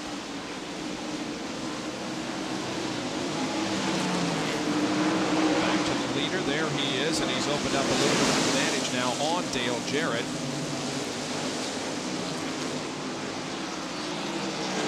And Darrell is, right now, he's not letting that car drift up as much in the corner because he's trying to make up some ground on the 28 car. I think he lets the car go up there like that and cool the tires a little bit. He attributes his success here at Bristol, among other things, to racing at Salem, Indiana, where around the area where he grew up in Owensboro, he raced at Salem, which is a high-banked half-mile track. He says that's one of the reasons why he's been so successful here. Salem, Indiana? Yeah, I figured you did. Well, and Bobby Labonte is high up in turns 1 and 2. They're not quite as high as these, Ned, but the groove was right at the top of the racetrack in Salem, Indiana. Right at the top of it. There we see Labonte has lost 2 spots to Mike Wallace and Sterling Marlin. And here's how it happened. Well, he goes high. Mike Wallace comes by. Sterling Marlin comes by. Sterling Marlin is able to get around Mike Wallace in the Heilig Myers car. take that spot away. That moves Sterling to 8th. Mike Wallace is 9th. Bobby Labonte is 11th.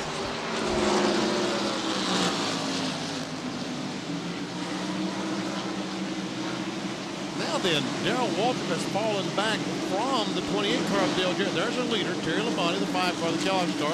There's second, there's third place. And Darrell has fallen back in the clutches of Jeff Bodine in the 7 and the 24 of Jeff Gordon. I guess the question is, do all of these cars that did it look like 322, 178 to go? Did they have enough fuel to go the rest of the way?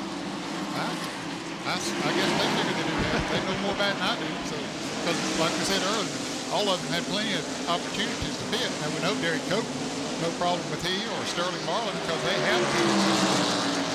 Earnhardt has. Jeff Bodine started 13th. He's been as low as 31st. He is currently in 4th. There is Jeff Gordon right behind Jeff Bodine. And here is Dale Earnhardt. They certainly fixed that oil problem. The smoke has gone away. He's moved up 7 positions in the last 80 laps or so.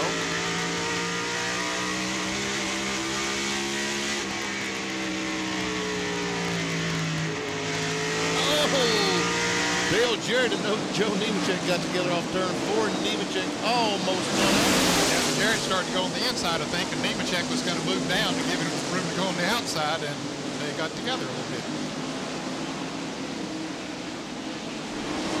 Terry Labonte won this race in 1984, continues to lead. Let's take a look at what Dale Jarrett almost encountered coming off 4. See there, he started to try to go on the inside of Nemechek, and Nemechek was going down to let him go by on the outside. And it all worked out okay. A little scary moment for dads. People like that. Even Benny got excited about it. And Dale Jarrett. Yeah. Earnhardt is closing the gap on Terry Labonte. Earnhardt back in 7th position. He's cut the interval 0.6 of a second. Here is Dale. I think we see some pieces of rubber bouncing around on the track, don't we? There's a piece of metal there. There's a piece of metal. Yeah, that's going in turn 3, looks like. Yeah. You know, which I said a good while ago that Earnhardt was almost a half a lap behind the leader, for he definitely has closed that in quite a bit. That's turn 1. I'm sorry, that debris down in turn 1. And there we see Earnhardt is right behind Mark Martin, the Valvoline car. And he's going to the inside and going by Mark Martin. Yes, he is. That moves him to 6th. Earnhardt up to 6th with 31 laps to go. Just ahead of him is Jeff Gordon.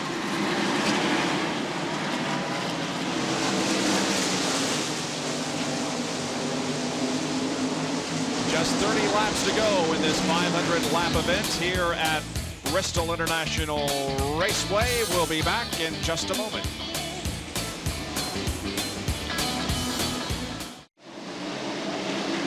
Terry Labonte leads here at Bristol with just a few laps remaining. Dale Earnhardt, though, is on the move once again, and this guy just never gives up. He's about to take 4th. He's currently 4th. Yeah, he's about to take 3rd from Darrell Waltrip, and he will do so. As quick as you can say he's 3rd, he's 3rd. Oh, man. But now he has tires. We talk about tires. His tires are much fresher than Labonte's and Dale Jarrett's and Darrell Waltrip, all these guys. I don't think, however, he has enough time to close in the interval between himself and the leader, you guys. I don't know. I'm not going to say he's not. Michael Waltrip comes in the Pennzoil Pontiac. Let's go down to Jerry Punch. Well, the Pennzoil Pontiac getting right side tires. Obviously, they came in and wanted to top off in fuel, but no real concern here in the Terry Labonte pit. The Kellogg Chevrolet should have plenty of fuel to go all the way. Hey, the big concern by Gary Dehart is that this race car's history has been terrible. They have raced it twice in '95, and they have wrecked it both times. Maybe tonight will change their luck. Let's go to John Kernan. Jerry up here in Dale Jarrett's pit, just talked to Larry McReynolds, his crew chief. He says we are fine on fuel. That is no problem. The only thing is the car has been just a little bit loose for Dale. Let's go to the back pits and go Webber.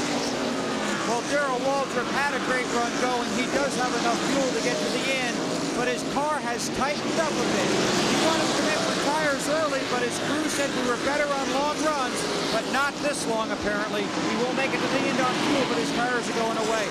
A quick call to Bobby Labonte. That's been a science project tonight. Every time I talk to Jimmy Maycar, he says we're decent or we're getting better.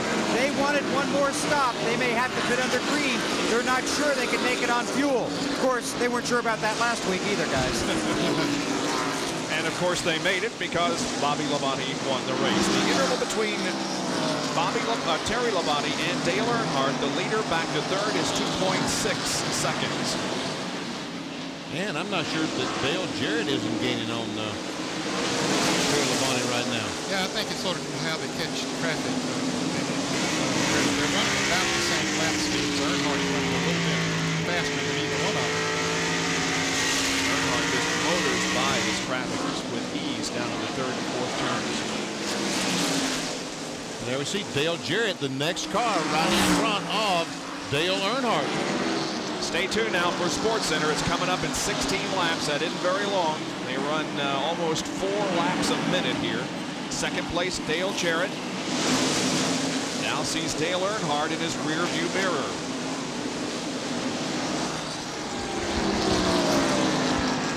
Leader coming up on some heavy traffic. His brother, for one. Bobby is running in 13th position. I'll tell you what, it all depends on how much trouble Earnhardt has with Dale Jarrett. I don't think he'll have a lot of trouble with it because Earnhardt's getting off the corner so much better than Jarrett is, and he'll be able to drive right under him coming off the turn. This has just been an amazing run for Dale Earnhardt tonight, and I take back what I said a few minutes ago. I think he can.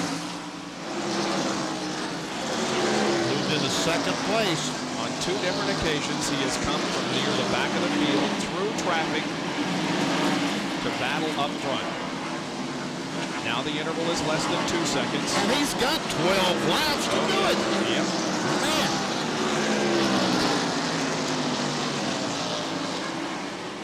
Terry has put a couple of cars between he and Earnhardt, and his brother's one of them. So, you know, said, brother, help me out a little bit here. Keep that free car back there just as much as you can.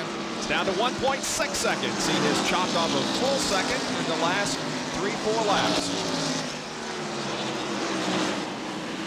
Now there are 10 circuits to go. Terry Labonte, your leader, but Dale Earnhardt is closing in. It's 1.5 seconds. And he didn't have any trouble passing Terry's brother. Ted Musgrave goes high.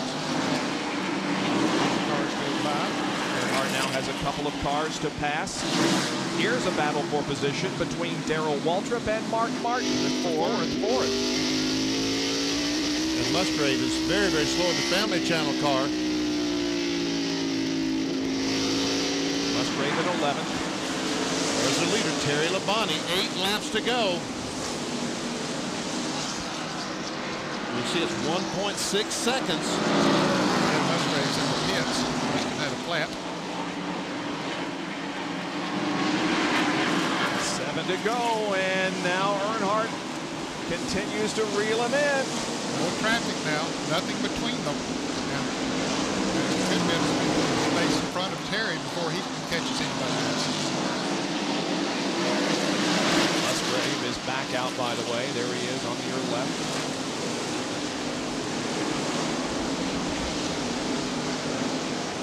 Well, the interval isn't closing up now as much as it used to. As much as it was earlier, it's still a 2.5 advantage of Terry over Dale Earnhardt.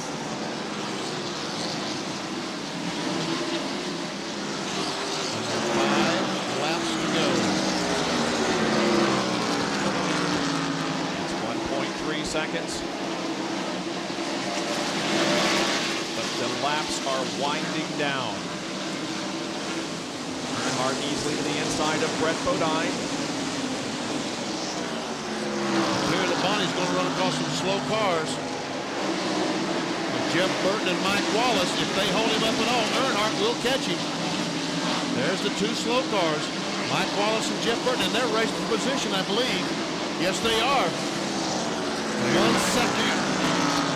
Mike Wallace is 9th, Jeff Burton is 10th. They're still on the lead lap. 2 laps to go. Labonte comes up on Burton and Wallace. He'll get the white flag this time around. There's Earnhardt lurking in second position off of corner 4. Terry Labonte gets the white flag, but still has this traffic to contend with. Jeff Labonte had to come in for a splash of gas. Or a flat tire or something. Now let's see, they're down to 4 or 5 car lengths. And a slow car right around Earnhardt is right on his back bumper. Let's see what strategy he pulls. No! Labonte is sideways but wins the race, crashes, and he wins anyway. How about that? Whoa! Labonte crossed the line sideways, took the checkered flag, hit the wall, and still comes out the winner of the Goodies 500 over Dale Earnhardt. How about that? Well, only a pitted ending to the night. That's exactly right. Been a long night for everybody, including these race drivers and the fans who have stuck with the race from the rain to the end. And here is the final corner. I think Earnhardt gave him just a little bit of a tap, then backed off and let him get, tried to let him get straightened out, but it was too far gone. Man, oh man.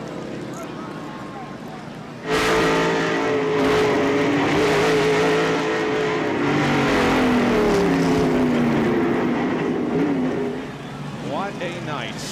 Look at this victory lane. Here's Dr. Punch. Unbelievable. We told you at the top of the show that what was left of the remnants of a 3,400-pound stock car would come to victory lane. We didn't exactly mean that this was one. I mean, someone has knocked the cornflakes out of this Chevy as they get the window net down in here talking to Terry Labonte. Let's jump in here beside Terry while he's trying to get... Man, I tell you, what a finish, Terry. What a finish. Congratulations on a great effort. That was a finish, wasn't it? Oh, I tell you, our Kellogg Chevy ran great all night there, and lap cars, you know, were running side by side, racing each other at the end, and Dale caught me and gave me a little shot in the back there, and I just stood in the gas, and, you know, we beat him across the line. But it was a good run for us. All the guys in the Kellogg Chevy did a great job, and I just can't say enough about all our sponsors, Kellogg's, GMAC, Valvoline. Got to say hi to Rick. I think I used up a race car, but we'll get another one. Let me let you jump out of the car here, Terry. Take a look at what's left of the front of this car. Walk around to the front here. We'll let you walk around to the front here, Terry, and take a look. I mean, this car was looked like it was going to come away pretty well unscathed, but now it looks like you sprung a leak there in the front. Terry, did Gary Dehart and the guys, I guess the last couple laps, let you know how close Earnhardt was? Well, I saw him in the mirror, you know, and he had a little bit fresher tires than I did, but, you know, the lap cars are what got us. He couldn't have caught us, I don't believe. He was coming, but he didn't have enough time to get there without the traffic. And I think I ran all night long, didn't put a scratch in until the end, but then we wiped it out. But that's the way it goes. We won. Well, the streak remains intact. Remember what Gary Dehart said. They had raced it twice. They had wrecked it twice. Well, now they've raced it 3 times and wrecked it 3 times, but they wrecked it on the way to victory lane. Bob? 7th short track win of his 16 total, the 2nd short track victory for Terry Labonte here in '95. He also won at Richmond, and the 17th time that Chevy has driven the victory lane in 1995. We'll show you the unofficial full field rundown. 8 cars unofficially on the lead lap at the end of the event. What an ending, huh? Man, oh man, what an ending. Wow. Great race. Wild night here at Bristol. So Terry Labonte is the winner. Let's take a look at the quest for the Cup standings. Nobody changed position in the top 10 and the top 5. There was 1 position change in the top 10. Morgan Shepherd moved into 10th, knocking Bill Elliott down. Sports Center is coming up next. Thank you for joining us. For Benny Parsons, Ned Jarrett, Bill Weber, Jerry Punch, and John Kernan, this is Bob Jenkins. Thank you for joining us at Bristol International Raceway. For now, so long, everyone.